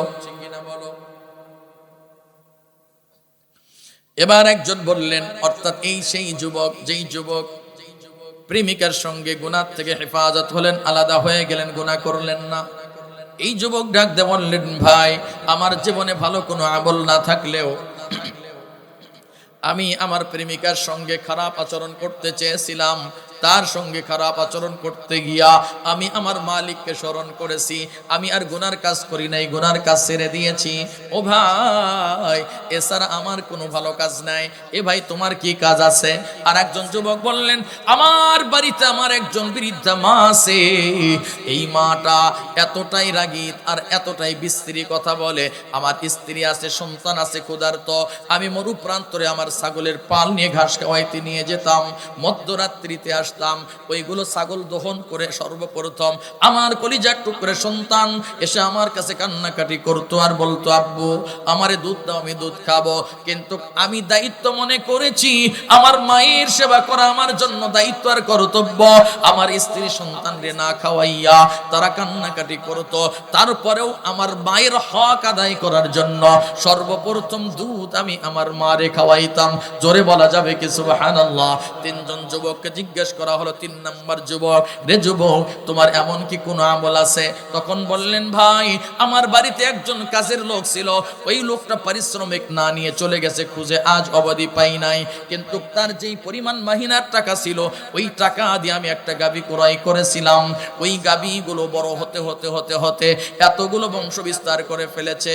হঠাৎ করে এক যুবক এসে বললেন, জনাব আমার আব্বা মরার আগে একজনের কাছে ওসিয়ত করে গেছে, আপনার বাড়িতে 2 মাস কাজ করেছিল, বেতন নেই নাই, ওই বেতন নাকি আমার আব্বা পাবে। ও জনাব আমার আব্বার পারিশ্রমিক কি আপনি দিবেন না দিবেন না? তখন বললেন, যাও এই দেখো খোলার মধ্যে, উঠানের মধ্যে যত গাভী বাঁধা আছে সবগুলো নিয়ে তুমি চলে যাও। আমার প্রিয় ভাই এই 3জন ব্যক্তি 3টি কথা বলে আল্লাহর কাছে হাত তুলে এবার দোয়া করছেন, মালিক আমি ইচ্ছা করলে তো জেনা করতে পারতাম, ইচ্ছা করলে তো সন্তানকে দুধ পান করাইতে পারতাম। না না না, ও আল্লাহ মেহেরবানি করে আপনি আমাদেরকে রক্ষা করেন, হেফাজত করেন। মুহূর্তের মধ্যে আল্লাহ কুদরতওয়ালা পাথরটাকে সরাইয়া দিয়া তাদেরকে মুক্ত করে দিয়েছে। ইউসুফ আলাইহিস সালাম ঘরের মধ্যে আর সহ্য করতে পারছেন না। গুনাহ তো কখনো কোন নবী রাসূল গুনাহ করে না, বাঁচার জন্য করে উনি আল্লাহর প্রতি আস্থা রেখে দৌড় দিয়েছেন। জুলাইখা দেখছেন ইউসুফ দৌড় দিবেন, মুহূর্তের মধ্যে বলছে, ইউসুফ তুমি যতই দৌড়াদৌড়ি করো কোনো লাভ হবে না। আল্লাহ কুদরতওয়ালা দেখতেছেন, ইমানি পরীক্ষা নিচ্ছেন। দৌড় দিয়ে দরজা পর্যন্ত যখন চলে গেছেন, খটাস করে দরজা খুলে গেছে। জোরে জোরে বলতে হবে আল্লাহু আকবার। 2 নাম্বার দরজায় দৌড় দিয়েছেন, 2 নাম্বার দরজা খুলে গেছে। 3, 4, 5, 6, 7 নাম্বার দরজা। জুলাইখা তো রানী, রাজার নাম ছিল কি? আজিজে মিসর, রাজার স্ত্রী রানী। এদিকে 7ম দরজা যখন খুলে গেছে, মুহূর্তের মধ্যে দরজার সামনে তাকে রাজা দাঁড়ানো। জুলাইখার শরীরে কি কাপড় আছে? কথা বলে না। এই অবস্থায় যদি 2 জন, একটা ছেলে আর মেয়েকে যদি স্বামী দেখে ফেলে, কি বলবে? 2 জনই পবিত্র আছে। রাজা বললেন, ও জুলাইখা, মুহূর্তের মধ্যে চোখের কোণাত পানি নাই, কিন্তু টেনে টেনে মেয়েরা পানি বের করতে পারে। আরে কি জোরে বলেন না, ঠিক না বেটি? চুনত থেকে পানত গেলে একটা কান্না দিবে, করতে দেরি, চোখ দিয়ে পানি লেবুর রসের মধ্যে ফেলে টপ টপ করে পড়ে যাবে। ছেলেরা চেষ্টা করে কান্নার, কিন্তু অত বেশি কাঁদতে পারে না যত বেশি মেয়েরা কাঁদে। জুলাইখা চোখের পানি ছেড়ে দিয়ে মাথা নত করে বললেন, স্বামী গো, আপনি দেখেন যারে কলিজার টুকরা সন্তানের মতো লালন পালন করলেন, আমার কি অবস্থা, আমারে কি করছে দেখেন, আমার আগে দেখেন, পেছনে দেখেন। রাজা জানে রানী কেমন। এই গ্রামের অমুকের বউ এত ভালো, এত সুন্দর, প্রতিবেশী সার্টিফিকেট দেয়। স্বামী বলে, তুমি কোন যাইতা কেউ জানে না, জানি তো আমি। ঠিক না বেঠি? সার্টিফিকেট দিচ্ছে এই পাড়ার লোক, ওর বইয়ের। এর মানে এর সঙ্গে খুব ভালো সম্পর্ক, হাসি খুশি কথা বলে, হ্যালো হাই বলে। কথা বলেন না কেন? এখন ওই সার্টিফিকেট দিচ্ছে, এত ভালো ওর বউ। আরে আমার বউ ভালো কিনা, আমার সার্টিফিকেট তোমাকে নিতে হবে, আর সার্টিফিকেট নিয়ে কোনো লাভ নাই। মা বোন আপনাকে বলছে, আপনার সার্টিফিকেট দেবে আপনার স্বামী, আপনিও সার্টিফিকেট দেবেন আপনার স্বামী ভালো না মন্দ। স্বামী আর স্ত্রীর সাক্ষ্য আল্লাহ গ্রহণ করে জান্নাত জাহান্নামের ফয়সালা করবেন। আমাদের সার্টিফিকেট আল্লাহ পড়ে নেবেন অথবা নেবেন না। ইউসুফ আলাইহিস সালাম 12টা বেজে যায়, আর লম্বা নয় ভাই, বসেন, দিলটাকে নরম করিয়ে দেন। ইউসুফ আলাইহিস সালাম মাথা নত করে আসেন। মনে রাখবেন, শক্তিতে, সামর্থ্যে, পাওয়ারে জনবলে যদি আপনি না পারেন, তাহলে ওই জায়গার মধ্যে উত্তম হচ্ছে, সুন্নত পন্থা হচ্ছে চুপ থাকা। কথা বলেন না? যে জায়গায় শক্তি, সামর্থ্য, জনবল নাই, আপনি ন্যায়ের পক্ষে আছেন, তারপরেও তারা অন্যায় জুলুম করছে, আপনি চুপ থাকবেন। এটাই হচ্ছে আল্লাহ রসুলের সুন্নত পন্থা। কারণ কথা বললে বেইজ্জতি বেশি হতে পারেন, এজন্য চুপ থাকবেন, কারণ তার জনবল বেশি, পুলিশ প্রশাসন তার, এজন্য যা ইচ্ছা তাই বলে, পুলিশ আসে গ্রেফতার করে। দুঃখ আর পরিতাপের বিষয়, 5ই আগস্টের আগে পুলিশকে যেইভাবে নির্দেশ দেওয়া হয়েছে, সেইভাবে তারা নিরপরাধ নির্দোষ মানুষদেরকে ধরছে, জেলে ভরাইছে, তাদেরকে নির্যাতন জুলুম করেছে, রিমান্ডের পর রিমান্ড নিয়েছে। আজকের দিনে পুলিশ কথা বলছে না, কারণ কি জানতে চাই, তুমি কথা বলছো না কেন? আমাদের প্রশ্ন হলো, ওই সমস্ত জালেম যাদের কথা মতো আমাদের ধরেছ, আমাদের প্রশ্ন, তাদেরকে ধরো, জেলে ভরো, রিমান্ডে নাও। আমাদের নিয়েছো 3 দিন, ইসলামের বিধান হলো তাদেরকে রিমান্ডে রাখো 6 দিন। কাজ করছো না কেন? পাওয়ার কমে গেল কেন? এর আগে তো ডায়লগ দিতে, মাছের রাজা ইলিশ, পুলিশের রাস্তার রাজা পুলিশ, যা মন চাই তাই করো। এখন কোথায় তোমাদের পাও? মনে রাখবেন, ইসলামিক ব্যক্তিত্ব যখন লিডার হবে, নেতা হবে, তখন আর এই সমস্ত ফ্যাসিস্টদের কোনো কাজ সমাজে চালু থাকবে না। কোনো জুলুম হবে না, অন্যায় হবে না, অবিচার হবে না। প্রত্যেকটি মানুষ তার গণতান্ত্রিক অধিকার ফিরিয়ে পাবে, এমনকি অমুসলিমরাও তাও গণতান্ত্রিক যথারীতি অধিকার তারা ফিরিয়ে পাবে। ইউসুফ আলাইহিস সালাম শেষ পর্যন্ত মাথা নত করে চুপ করে আছেন। জুলাইখা, রাজা আর রানী 2 জন খাস কামরায় চলে গেল। ইউসুফ আলাইহিস সালাম ওই রাত্রিতে রানী ইউসুফ আলাইহিস সালামের ব্যাপারে স্বামীকে ফুসলাইতেছে, শোনো, আমাকে ঘরের মধ্যে নিয়ে গিয়েছিল, আমার চরিত্র নষ্ট করার জন্য এতটা চেষ্টা করেছে, এখন তোমার কাজ হলো দ্রুত বিচার ট্রাইব্যুনাল গঠন করো, খুব দ্রুত বিচার ট্রাইব্যুনাল গঠন করো, পরে দ্রুত বিচার ট্রাইব্যুনালে মামলা দায়ের করো, মামলা দায়ের করিয়া খুব দ্রুত তাকে ফাঁসি দাও। মাইকের কি হলো? আমার প্রিয় ভাই তাকান, ডিস্টার্ব হোক আমার দিকে খেয়াল করেন, ওনারা এসে ঠিক করবেন। আমার প্রিয় ভাই, ইউসুফ আলাইহিস সালামের ব্যাপারে দেখেন, রানী এবার ফুসলাইতেছে, খেয়াল করেন। মাইক আর ভালো হবে না, মাইক ইঙ্গিত দিচ্ছে তাড়াতাড়ি মোনাজাত করে তুমি জয়পুরহাট চলে যাও, এই লোকগুলো ঘুমাবে, বিরক্ত আর করো না, আমরা তাতেই রাজি ইনশাআল্লাহ। খেয়াল করেন প্রিয় দিনী ভাই, রানী সুন্দর করে রাজাকে ফুসলাইতেছে, তাকান আমার দিকে খেয়াল করেন, তাফসীরের দিকে খেয়াল করেন। রানী রাজাকে বললেন, শোনো, এই দাড়ি টুপি জুব্বাওয়ালা এই মৌলবি আমার সঙ্গে এইরকম কাজ করেছে, আমার চরিত্র নষ্ট করার জন্য শরীরে কাপড় খুলেছে, ইত্যাদি ইত্যাদি, আমি আর কথা বলছি না। তা কি করতে হবে? রাজা বললেন, বলে দ্রুত বিচার ট্রাইব্যুনাল গঠন করো, দ্রুত বিচার ট্রাইব্যুনাল গঠন করে সেই বিচার ট্রাইব্যুনালে তাকে দাঁড় করাও, বিচার করো। তখন বললেন, দেখো রানী, তুমি যেইভাবে বলছো তোমার কথা মতো আইন আদালত চলে না, আইন আদালত প্রমাণিত হবে সাক্ষীর বদৌলতে। কিসের বদৌলতে? সাক্ষীর বদৌলতে। তখন বললেন, কি বলেন?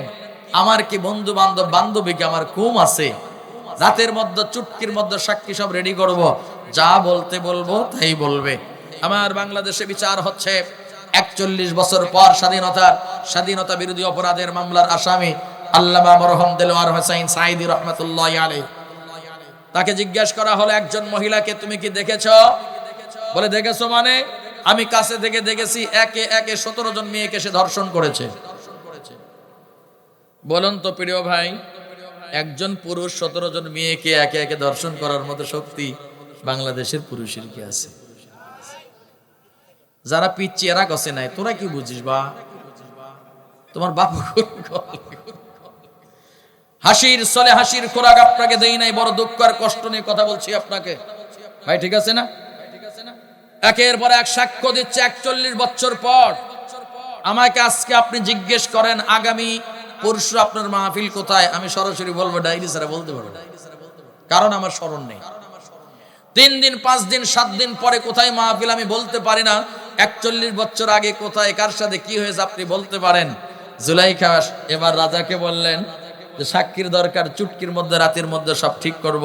ঠিক উনি সাক্ষী ম্যানেজ করেছেন যেইভাবে, আমার বাংলাদেশের জুলাইখাও সাক্ষীগুলো ঠিক করেছে ওইভাবে। জোরে কথা বলেন না কেন? সাক্ষী নেওয়া হলো, ইউসুফ আলাইহিস সালামকে বিচারের সম্মুখীন করা হলো, 10 বছর সশ্রম কারাদণ্ড। ইউসুফ আলাইহিস সালাম অপলক দৃষ্টিতে দেখলেন আর বললেন, শুনুন, আমাকে যেই অপরাধী সাব্যস্ত করে জেল দিচ্ছেন, এই অপরাধে আমি অপরাধী নই, আমার আল্লাহ সাক্ষী। আমার বাংলাদেশে মরহুম মাগফুর দেলোয়ার হোসেন সাঈদী রাহমাতুল্লাহি আলাইহি কোরআনকে শপথ করে হাত দিয়ে তুলে বলেছিলেন, ইয়া আল্লাহ, আপনাকে সাক্ষী রেখে বলছি, যুদ্ধ অপরাধের কোনো কাদা, কোনো অপরাধের সঙ্গে যদি আমি জড়িত থাকি, আল্লাহ তুমি আমার বিচার করিও, আমার জীবনের সমস্ত আমলকে বরবাদ করে দিও। এমন কথা তিনার মুখে আমরা শুনেছি। ইউসুফ আলাইহিস সালাম একই কথা বলেছেন, জেলখানায় ঢুকেছেন। وقال الملك إني أرى 7 بقرات سمان يأكلهن 7 عجاف و7 سنبلات خضر وأخر يابسات يا أيها الملأ أفتوني في رؤياي إن كنتم للرؤيا تعبرون। ইউসুফ আলাইহিস সালামকে জেল দেওয়া হলো, জেলে চলে গেলেন। না, আপনাদের বোধহয় কষ্ট হচ্ছে ভাই। জেলখানায় গেলেন ইউসুফ। রাজা পালঙ্গের উপর রাজপ্রাসাদে স্বপ্নে দেখলেন। কোরআনে আয়াতের ব্যাখ্যা করছে আপনার খেদমতে। وقال الملك إني أرى 7 بقرات। উনি রাজা রাজপ্রাসাদে রাজ পালঙ্গে স্বপ্নে দেখছেন 60টি দুর্বল গরু, যেই গরুর চামড়া ভালো না, হাত পা ভালো না, শরীর ভালো না, উঠতে পারে না, হাঁটতে পারে না, চলতে পারে না, এমন গরুগুলো 10-15 লক্ষ টাকার মূল্যের গরুগুলোকে কামড়ায় কামড়ায় খাচ্ছে, কিন্তু যেই গরুগুলো খাচ্ছে এই গরুগুলোর কোনো দাঁতও নাই। স্বপ্ন দেখে কে? ইয়েস, মুখস্থ করেন, স্বপ্ন দেখে কে? রাজা। কেমন গরু? যেই গরুর কোনো শক্তি নাই। আচ্ছা বলেন তো, আপনারা ছোটবেলা একটা কবিতা কি পড়ছেন? আমি বলি তাহলে বুঝবেন। বাবুরাম সাপুরে কোথা যাস বাপুরে, আই বাবা দেখে যা দুটি সাপ রেখে যা। পড়ছেন? হ্যাঁ? যেই সাপের হাত নেই পাও নেই কিচ্ছু নেই, লড়ে না তো সরে না, ফসমাস করে না, হাউ মাউ করে না, সেই সাপ জ্যান্ত গোটা দই আন্ত তেরে মেরে ডান্ডা। এই কথা কর না খা, লাস্টের অংশ কি করে দেব? যেই সাপের হাত নেই পাও নেই কিচ্ছু নেই, লড়ে না তো চড়ে না, হোসফাস করে না, সেই সাপ জ্যান্ত। মিলল? মিলছে? এটা মেলেনি। কারণ যেই সাপের হাত নেই পাও নেই, লড়ে না, ওঠে না, বসে না, ফাটে না, কিচ্ছু করে না, সেই সাপ জ্যান্ত হয় কেমনে? ওই সাপটা কি? তো এখন কবিতা বলছে সেই সাপ। থামেন। এখন ঠিক অনুরূপ, যেই গরুর দাঁত নেই সেই গরুর দাঁতওয়ালা গরুকে কামড়ায় খাচ্ছে। وقال الملك إني أرى 7 بقرات سمان يأكلهن 7 عجاف و7 سنبلات خضر وأخر يابسات। যেই ধানের শীষগুলো মরা, যেগুলো চিটা ধান আমরা বলি, চিটা শীষগুলো, চালযুক্ত শীষগুলোকে খাইতেছে। এক কথায় বোঝা গেল এই স্বপ্নটা কেমন যেন স্বপ্ন। এমন স্বপ্ন দেখার পর রাজা রাজপ্রাসাদের স্বপ্ন দেখছে। সকালবেলা খুব দ্রুত একটা বৈঠক করার জন্য যত বুদ্ধিজীবী ছিল, মন্ত্রী পরিষদ ছিল, গভীর একটা বৈঠক করবে, রুদ্ধদ্বার বৈঠক। যে বৈঠকে কোনো সাংবাদিক থাকবে না, কেউ থাকবে না। এমন বুদ্ধিজীবী মন্ত্রী পরিষদকে ডেকে সুন্দর করে বললেন, ও মন্ত্রী পরিষদ, চলো চলো আমরা খাস কামরার মধ্যে যাই, রুদ্ধদ্বার বৈঠক করব, কেউ যেন না জানে। কেন গো রাজাজি? বলে এমন একটা আমি স্বপ্ন দেখছি, এই স্বপ্নর ব্যাখ্যাটা নেবার জন্য তোমাদের ডেকে পাঠিয়েছি। আমারে ব্যাখ্যা দাও, আমারে বুদ্ধি দাও, আমাদের তাবির করে দাও। বলো বলো বলো। বলে এমন স্বপ্ন দেখেছি যেই কথাগুলি আমি আপনাদের খেদমতে বললাম। মন্ত্রী পরিষদ তাকাতাকি করে, ভাই তোর কি কোনো বুদ্ধি আছে? বলে না না না। এবার বুদ্ধিজীবীদেরকে বলল, ভাই তোমার কি কোনো বুদ্ধি আছে? বলে বুদ্ধি নাই মানে? বুদ্ধির চোটে মাথার চুল সব উঠে মাথা স্টেডিয়াম হয়ে গেছে।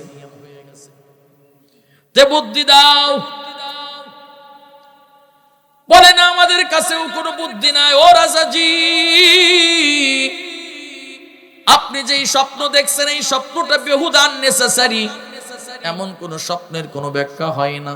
মুহূর্তের মধ্যে পিয়ন সাহেব চলে আসছেন, চা নিয়ে। তাকান আমার দিকে। মন্ত্রী পরিষদকে নাস্তা করাবে, চা খাওয়াবে, চলে আসছে। কিন্তু এই পিয়ন মাত্র 3 দিন আগে জেলখানার থেকে মুক্ত হয়ে আবারও রাজপ্রাসাদে কাজে যোগদান করছে। 3 দিন আগে জেলখানার মধ্য থেকে বের হয়ে আসছে। জেলখানা যেই সেলের মধ্যে ছিল, এই পিয়ন আর ইউসুফ আলাইহিস সালাম একই কামরায় ছিল। জোরে বলা যাবে কি সুবহানাল্লাহ?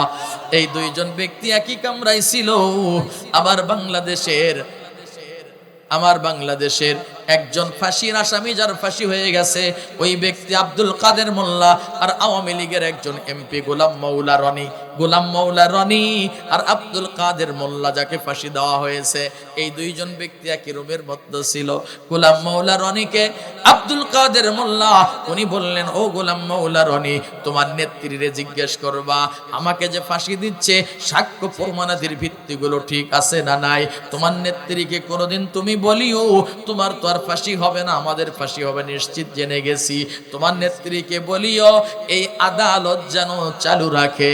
এই আদালতে একদিন এই অন্যায়ের শাস্তির জন্য তোমার নেত্রীর 100 বার ফাঁসি হবে। আমার প্রিয় ভাই, বাস্তবতার সঙ্গে কত মিল। قالوا أضغاث أحلام।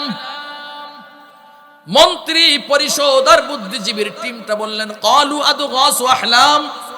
ও রাজাজি, আপনি স্বপ্নের ব্যাখ্যা চাইলেন, স্বপ্নটা আননেসেসারি, কোনো যুক্তির মধ্যে পড়ে না। এই কাজের লোক এবার রাজাকে বললেন, রাজাজি, যেই জায়গার মধ্যে আপনার মন্ত্রী ব্যর্থ, আপনার বুদ্ধিজীবীগুলো ব্যর্থ, আপনি যদি ইজাজত দেন আর বেয়াদবি যদি না নেন, তাহলে এর জবাব আমার কাছে আছে। একজন মন্ত্রী দাঁড়িয়ে বলে, বেয়াদব, যেখানে আমাদের মতো বড় বড় মন্ত্রী ফেল, সেখানে তুমি কাজের একটা লোক তুমি বলো আমার কাছে আছে, এক থাপ্পড়ে দাঁত ফেল দেবো। বেয়াদব, কাজের লোক হয়ে তুমি বাহাদুরি দেখাও, আমাদের থেকে তুমি জ্ঞানী বেশি।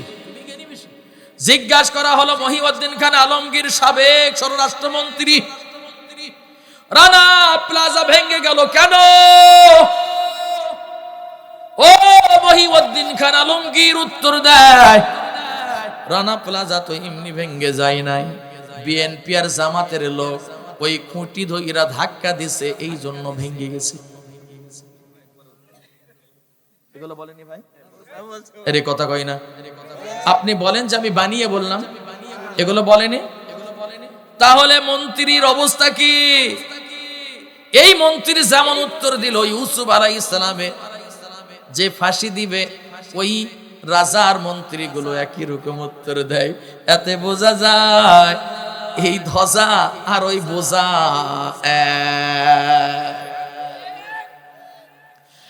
যখন দাম কি দিছে, কাজের লোক বললেন, রাজাজি আমি ভুল করছি, আর বলবো না। আজিজ মেসর মধ্যরাত্রিতে ডাক দিলেন, এইদিকে আসো। বলে না যাব না, বলে আসো। বলে কেন কেন? বলে তোমার কাছে জবাব চাই, তুমি জবাব দাও, তুমি কি সুন্দর নাকি জবাব দিতে পারবা?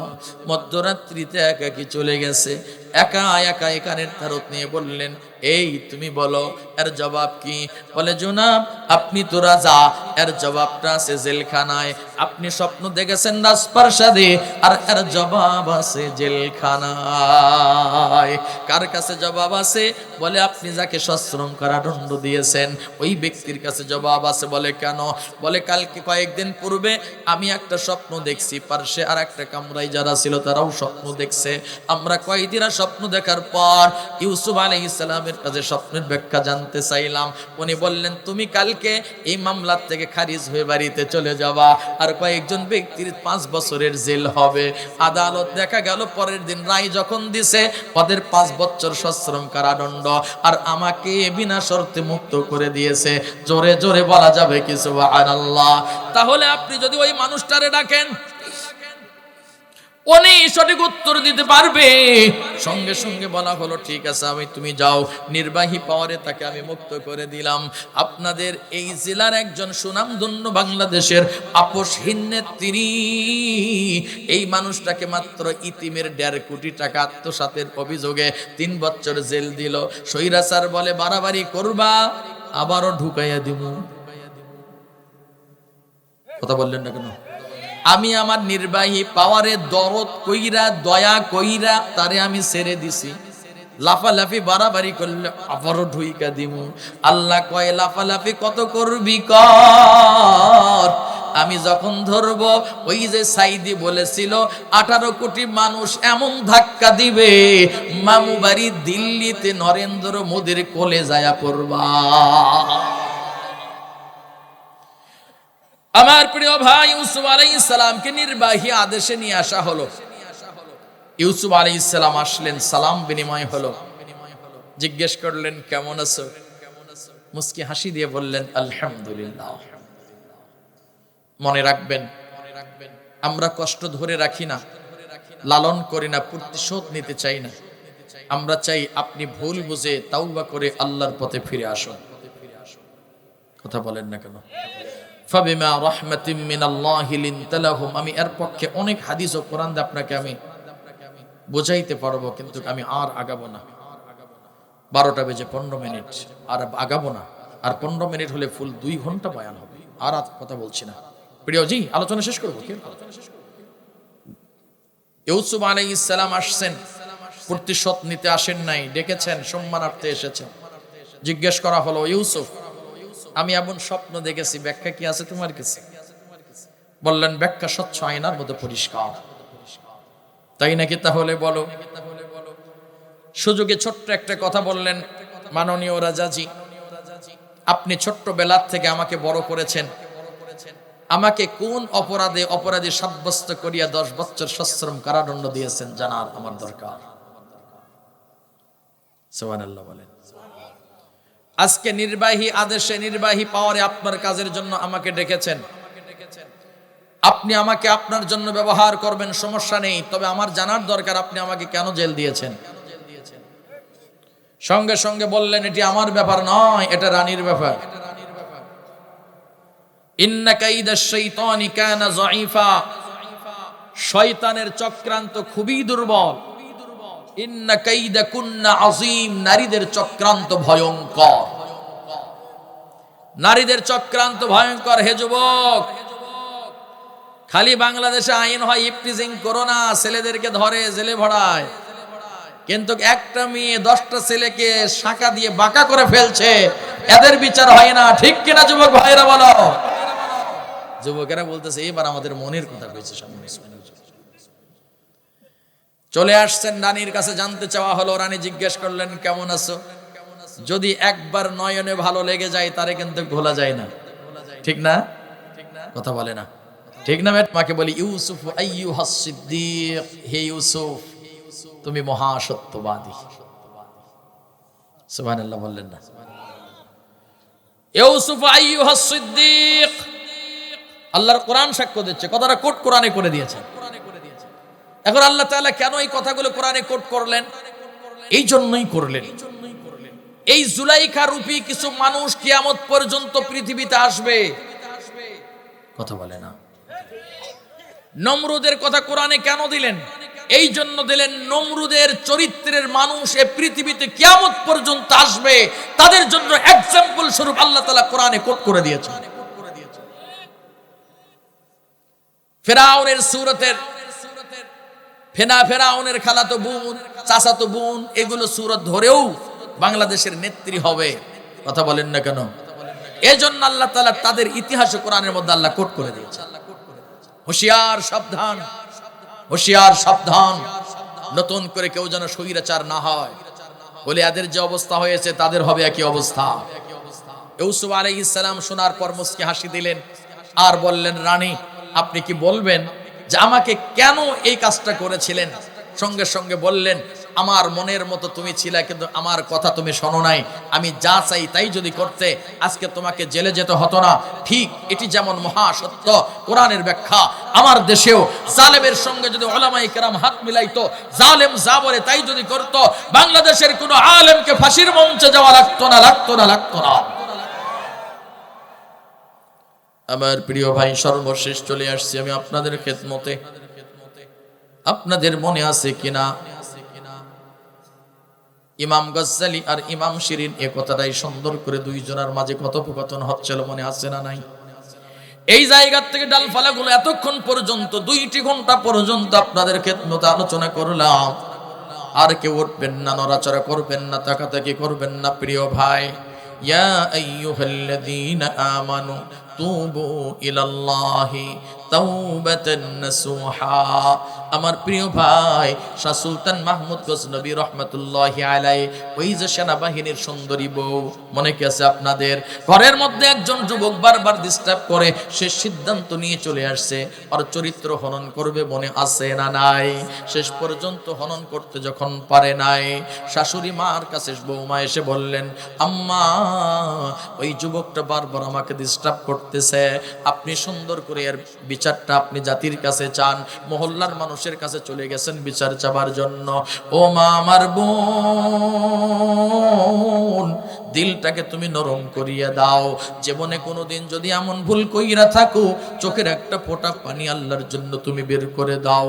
পৃথিবীর পানি যত আছে সমস্ত পানির মূল্য না থাকলেও চোখের একটা ফোঁটা পানির এত মূল্য। আপনাদের এই শহরের মধ্যে যদি আগুন লাগে, 15-20টা ফায়ার সার্ভিসের ইউনিট এসে আগুন নিয়ন্ত্রণ করতে পারে না, অথচ চোখের পানি যদি একটা ফোঁটা তুমি বের করতে পারো, জাহান্নামের আগুন চিরতরের জন্য আল্লাহ বন্ধ করে দিয়ে জান্নাতের মেহমান বানায়া দেবেন। জোরে জোরে বলা যাবে কি সুবহানাল্লাহ। আমার প্রিয় ভাই, শাশুড়ি মা বিচার চাইলেন সমাজপতির কাছে, বললেন না এর বিচার আমরা করতে পারবো না। শেষ পর্যন্ত সুলতান মাহমুদ গজনবী রহমাতুল্লাহি আলাইহি ওনার কাছে চলে গেলেন। ও সুলতান মাহমুদ, আপনার কাছে বিচার নিতে এসেছি। বলে কিসের বিচার? বলে আপনার এলাকা আমাদের এলাকার একজন বখাটে যুবক আমার বৌমার চরিত্র হনন করার জন্য প্রতি রাত্রিতে ডিস্টার্ব করে। উনি চিন্তা করলেন এটা তো আমার মহল্লার মানুষ, আমার মহল্লায় এত বড় বুকের আসপর্দা পাটাকার, আমি একজন রাষ্ট্রনায়ক, আর এই যুবকটা গিয়ে এই মেয়েকে ডিস্টার্ব করবে, এটা কার হতে পারে? উনি মনে মনে ভেবে নিয়েছেন আমি রাষ্ট্রপতি, রাষ্ট্রনায়ক, আমার সন্তান দুষ্ট, এছাড়া তো অন্য কেউ সাহস পাবে না। উনি মনে মনে ধরে নিয়েছেন এটি আমার সন্তানের কাজ হতে পারে, কারণ এই বেটা বড় দুষ্ট, বড় বেয়াদব। উনি সঙ্গে সঙ্গে বললেন যাও মা যাও, তুমি বিচার দিয়েছো, তোমার বিচার আমি আমলে নিলাম মা। তবে আপনাকে সাক্ষ্য রেখে বলি, কারো কাছে যেন বিচার আর দিয়েন না। আমি আপনাকে কথা দিচ্ছি, পরিপূর্ণ বিচার না করা পর্যন্ত কোনো লোকমা আমি মুখে ঢুকাবো না, পানি পান পর্যন্ত করব না। আল্লাহর জন্য আমি রোজা রাখলাম। ঘরের মধ্যে চলে গেলেন, বিবির মাথার মধ্যে হাত বুলিয়ে দেয় আর বলে বিবি, একজন মা এসে বিচার চেয়ে গেছে রে বিবি, যদি এই অপরাধী তোমার আমার কলিজার টুকরা সন্তান হয় তোমার মতামত কি? তখন বললেন আমার মালিক, আমার রব যদি সন্তানের অপরাধের কারণে কাল কিয়ামতের দিন বিচারের আসামিতে আপনাকে আমাকে দাঁড় করায়, অমন বাবা মা হতে চাই না। আল্লাহর কোরআন বলে রব্বানা আরিনাল্লাযাইনি আদাল্লানা মিনাল জিন্নি ওয়াল ইনসি নাজআলহুমা তাহতা আকদামিনা লিয়াকুনা মিনাল আসফালিন। প্রত্যেকটি সন্তান তার বাবা মার বিরুদ্ধে আল্লাহ পাকের বিচারিক আদালতে মামলা করবে। রে যুবক ভাই, আমার বাবু রাজা স্ত্রীর কাছে, রানীর কাছে অনুমোদন নিলেন। মা জবাব দেয় আমার সন্তান হলেও কোনো আপত্তি নাই, যাও যাও যাও, যেই বিচার করার দরকার সেই বিচার করো। আমি ধরে নিলাম আমার সন্তান চোখ করে ঘুমিয়ে আছে, ঘুমাই নাই, শুয়ে আছে। মাথা উঁচু করলেন, দেখলেন দরজা কে যেন আওয়াজ হলো। আওয়াজ করিয়া যুবক সময় মতো আবার মেয়ের কাছে চলে গেছে। সুলতান মাহমুদ ওনার আর বুঝতে বাকি নাই যে আমার বাড়িরই দুষ্ট এই ওয়াকামগুলো করে বেড়াইতেছে। প্রিয় ভাই, প্রত্যেকের পায়ে হাত দিয়ে কথাটা বলি, আপনার সন্তান অপরাধ করলে বিচার করবেন, খবরদার খবরদার অন্যকে ফাঁসাবেন না। আপনার সন্তানের বিচার আপনি করবেন, কোনো চেয়ারম্যানের দরকার নাই, মেম্বারের দরকার নাই, কথা বলেন না কেন, পুলিশের দরকার নাই। আমার সন্তানকে আমি শাসন করব, আমার সন্তান কেন বেপরদাই চলে আমি শাসন করব, আমার স্ত্রী কেন বেহায়াপনায় চলাফেরা করে আমি শাসন করব। শাসন যদি আপনি করেন ও জাহান্নাম থেকে বাঁচবে, আপনিও বাঁচবেন, দুইজনই জান্নাতের মধ্যে ঘুরে বেড়াবেন। শেষ পর্যন্ত সুলতান মাহমুদ চলে গেলেন, বাড়িতে চলে গেছেন। টকটকে অন্ধকার, ঘুটঘুটে অন্ধকারের মধ্যে ঘোড়া নিয়ে চলে গেছেন। 2 দিন পরের গল্প আপনাদের খেদমতে করতেছি। যখন চলে গেছে যাবান পর সদ্য বেশে অন্ধকারের মধ্যে দাঁড়িয়ে আছে। যুবক দরজার মধ্যে ডাকে আর বলে রে সুন্দরী, আমি তোমাকে চাই, শুধু তোমাকে চাই, আর কিছু জীবনে পাই বা না পাই, আমি শুধু তোমাকে চাই। তোমার প্রেমে আমি পাগল হয়ে গেছি, আমি চলে আসছি সে সিদ্ধান্ত নিয়ে। এই দেখো তরবারি, হয় আমাকে তোমার চরিত্র দিবা, নইলে তোমার কাল্লা আমি কেটে ফেলবো। এই বলিয়া ওই মেয়ে বারবার বলে ভাই আমার স্বামীর আমানত আমি খেয়ানত করব না, আমার স্বামী বড় আমারে মহাব্বত করে, বড় ভালোবাসে। আমার স্বামী আমার যেই পরিমাণ মহাব্বত করে আর ভালোবাসে, অন্য স্বামী আর স্ত্রীর মধ্যে এই পরিমাণ মহাব্বত আর ভালোবাসা আছে কিনা আমার জানা নাই। আমার স্বামী যায় আমার কপালে চুম্বন করে, বারবার আমার খোঁজ খবর নেই। আমার বাড়িতে টাকা পয়সা নাই, কিন্তু স্বামী স্ত্রীর মাঝে মিল আর মহাব্বত দিয়ে ভরা। রাসূল বলেন যেই দাম্পত্য জীবনে মিল আর মহাব্বত দিয়ে ভরা, ও সাহাবায়ে কেরাম, দুনিয়ার বুকে এই পরিবার হলো মিনি জান্নাত। ইমাম গজ্জালী রাহমাতুল্লাহি আলাইহি ব্যাখ্যার পর সুলতান মাহমুদ গজনবী রহমাতুল্লাহি আলাইহি এই ঘটনার সঙ্গে মিল রেখে সুন্দর করে ব্যাখ্যা চলতেছে। রে প্রিয় ভাই, এবার আর দেরি করলেন না, হয়তো ঘরের দরজা ভেঙে প্রবেশ করছে যুবক, মেয়েটাকে ধরে ফেলেছে। এদিকে সুলতান মাহমুদ খোলা লাঙ্গা তরবারি নিয়ে চলে আসছে সিদ্ধান্ত নিয়ে। আসার পর দরজায় যখন ভেঙ্গে যুবকটা মেয়েটাকে অ্যাটাক করেছে, ধরে ফেলেছে, যৌন ক্ষুধা নিবারণ করুন। এক সেকেন্ড দেরি করে নাই। আলো বাহিরে জ্বালানো ছিল, শাশুড়ি মানের উপায় হয়ে হাউমাউ করে কাঁদতেছে। সুন্দর ল্যাম্পো, আজ থেকে 20-30 বছর আগে আমাদের ডিমবাতি ছিল, হারিকেন ছিল, ল্যাম্পো ছিল, সুন্দর ছোট্ট একটা বাতি জ্বালানো। ইনি সঙ্গে সঙ্গে এই মহিলাকে জিজ্ঞাসা করলেন, বাতিটা নিভাও। বাতিটা নিভানো হলো। ঘুটঘুটে অন্ধকারের মধ্যে প্রবেশ করলেন, ঘরের মধ্যে ঢুকলেন। টকবকে যুবক, বড় বড় মাথার মধ্যে চুল, সাইডে নাই চুল, উপরে রেখেছে চুল। জিজ্ঞেস করা হলো কার কাটিং? বলে নেইমার আর মেসির কাটিং। কিরে ভাই, নেইমার তোমার আদর্শ হলো কেমনে? বলে ওর খেলা বড় ভালোবাসি। মেসিকে ভালো লাগলো কেন? ওর খেলা বড় ভালোবাসি। মেসির জার্সির নাম্বার 10, আমাদের যুবকের জার্সির নাম্বার 10। মেসির কাটিং সাইটে চুল নাই, আমাদের যুবকের সাইটে চুল নাই। রে যুবক, মেসি তো বিয়ে করার আগে 4টা সন্তানের বাবা হয়েছে, আমাদের যুবক কয় আমি কম কোথায়, 4টা প্রেম বর্তমানে একসঙ্গে চলে। কথা বলে না ও ভাই। টকবকে যুবক, মাথার মধ্যে বড় বড় চুল। রাষ্ট্রপ্রধান সুলতান মাহমুদ ভিতর প্রবেশ করেছেন, চুলটা ধরেছেন, আল্লাহু আকবার বলে চিৎকার করে তরবারিটা নিয়ে ঘাড়ের মধ্য দিয়ে মাথা থেকে কাল্লাটাকে দ্বিখণ্ডিত করেছেন। চুলটা ধরে বাহিরে নিয়ে চলে আসছে। নেতর দেহ ঘরের দরজার মধ্যে পড়ে আছে, রক্তের বন্যা বয়ে যায়। বের হলেন, আসার পর মাথাটা দূরে সুরে নিক্ষেপ করে বললেন আলহামদুলিল্লাহ। এই বলিয়া বললেন, মা একটা মুসল্লা দাও, যাই নামাজ দাও, 2 রাকাত নামাজ পড়তে চাই।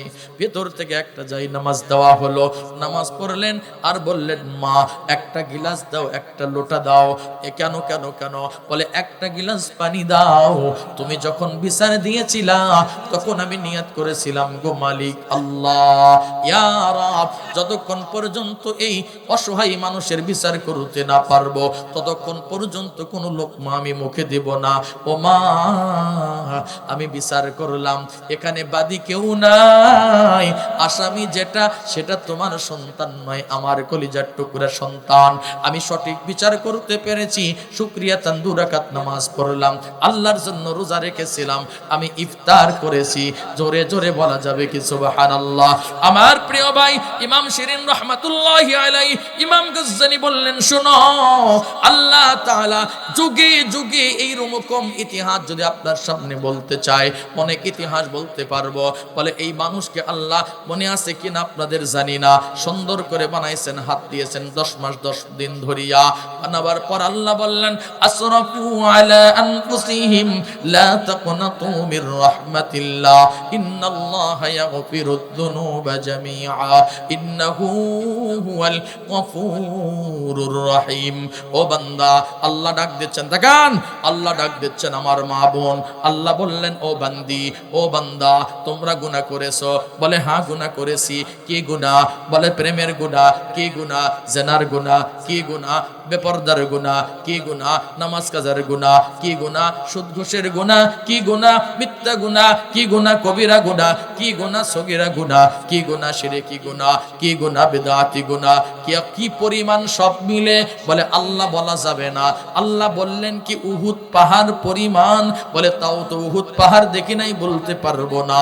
বলে এর চাইতে বেশি গুনাহ যদি করো, লা তাকনাতু মির রাহমাতিল্লাহ, তোমরা কেউ আমার রহমত থেকে বঞ্চিত হয়ো না, রহমত থেকে তোমরা মুখ ফিরিয়ে নিও না। জোরে বলা যাবে কি সুবহানাল্লাহ? আল্লাহ ডাক দিয়ে বলছেন, বান্দা ও বান্দি, তোমরা আমার কাছে চাও, আমি আল্লাহকে আল্লাহ বলে ডাকো। আল্লাহ বলে যদি একবার তুমি ডাক দাও, একজন মায়ের সন্তান অপরাধ করিয়া মা মা মা মিষ্টি মধুর কণ্ঠ দিয়ে মা বলে ডাক দিছে, মাকে ডাক দিবার সঙ্গে সঙ্গে মা মাফ করিয়া দেয়। আল্লাহ বলে দুনিয়ার একজন মা যেই পরিমাণ তোমাকে মোহাব্বত করে, মায়ের দয়া মায়ার চাইতে কোটি কোটি গুণ দয়া মায়া আমি আল্লাহর বেশি, আমি আল্লাহ ভালোবাসি। মাফ চাও, আমি আল্লাহ তোমাকে মাফ করে দিব। জোরে জোরে বলেন না সুবহানাল্লাহ। হাযা মা ইনদি ওয়াল ইলমু ইনদাল্লাহ আলাইহি তাওয়াক্কালতু ওয়া ইলাইহি উনীব। যালামনা আনফুসানা ওয়া ইন লাম তাগফির লানা ওয়া তারহামনা লানাকুনান্না মিনাল খাসিরিন। রব্বুল আলামিন, শত শত তোমার প্রিয় বান্দা আর বান্দীদেরকে লইয়া মধ্যরাত্রিতে দোকান হাত উত্তোলন করলাম। অনেকেই দোয়ায় শরীক হয়েছে, অনেকেই হয় নাই, তারা জরুরত আছে কিনা জানি না, চলে গেছে। মাওলাই কারীম, যারা আছে আর যারা চলে গেছে উভয়ের মনের আশা পূর্ণ করে দাও। আল্লাহ, আজকের মাহফিলকে তুমি কবুল করো, জীবনের সমস্ত গুনাহ খাতা মাফ করে দাও, বিপদ আপদ বালা মুসিবত তুমি দূর করে দাও। আল্লাহ, আমাদের অনেকের আব্বা নাই, মা নেই, কবরে চলে গেছে, কবর আযাব হয়ে থাকলে তুমি মাফ করে দাও, কবরগুলোকে জান্নাতের টুকরা বানিয়ে দাও। রব্বুল আলামিন, সুন্দর মাহফিলের আয়োজন যারা করলো আর মাহফিলটা সৌন্দর্য করার জন্য সহযোগিতা করলো, কবুল আর মঞ্জুর করে নাও। মাহফিলের সভাপতি, বক্তা, শ্রোতা, সদস্য সকলকে আল্লাহ তুমি কবুল ও মঞ্জুর করে নাও। আমার হাজার হাজার মা বোন এসেছেন গো মাওলাই কারীম, কোন মা কোন বোনের মনে কি দুঃখ, কি কষ্ট, জ্বালা যন্ত্রণা আছে আমরা কেউ জানি না, তুমি ভালো জানো। মেহেরবানি করে জ্বালা যন্ত্রণা দুঃখ কষ্ট আল্লাহ তুমি দূর করিয়া দাও। শরীয়ত সম্মত মনের নেক উদ্দেশ্য পূর্ণ করে দাও। ইখলাসের সাথে আল্লাহ বয়ান করার তৌফিক দাও। বক্তা শ্রোতা সকলকে আমলে জিন্দেগিতে বাস্তবায়ন করার তৌফিক দাও। আল্লাহ, বাংলাদেশের মধ্যে সবচেয়ে জনপ্রিয় নেত্রী বড় অসুস্থ, সাফায়ে কুল্লিয়া দান করো। আল্লাহ, পরিপূর্ণ সুস্থতা দান করে দাও। আমরা যারা অসুস্থ রয়েছি, সাফায়ে কামিলা আজিলা আতা ফরমাও। রব্বুল আলামিন, যতদিন দুনিয়ার বুকে বেঁচে আছি কোরআন সুন্নাহ মোতাবেক চলার তৌফিক দাও। রব্বুল আলামিন, আমার ভাইরা দীর্ঘদিন পর্যন্ত আমার সঙ্গে যোগাযোগ রেখেছে, বড় আদবী মানুষ। আল্লাহ সর্বোচ্চ সম্মান দিয়েছেন, বড় সম্মানিত করেছেন। মাওলা, তাদের সম্মান বাড়িয়ে দাও। আল্লাহ, আমার ভাইরা যে মুহাব্বতটা দেখিয়েছেন, কাল কিয়ামতের দিন মুসিবতের সময় আজকের মাহফিলে যারা আমরা উপস্থিত ছিলাম, সকলের আল্লাহ প্রশ্নের সম্মুখীন আল্লাহ করার পরে সহজ করে দিয়ে আমলনামা ডান হাতে দিয়ে জান্নাতের মেহমান হিসেবে আল্লাহ তুমি কবুল করে নিও। রব্বুল আলামিন, আমরা যেদিন দুনিয়া ছেড়ে চলে যাব, ইজ্জতের সহিত ঈমান নিয়ে কালিমা পড়তে পড়তে দুনিয়া ছাড়ার তৌফিক দান করিও। সুবহানা রাব্বিকা রাব্বিল ইজ্জাতি আম্মা ইয়াসিফুন ওয়া সালামুন আলাল মুরসালিন ওয়ালহামদুলিল্লাহি রাব্বিল আলামিন। আসসালামু আলাইকুম।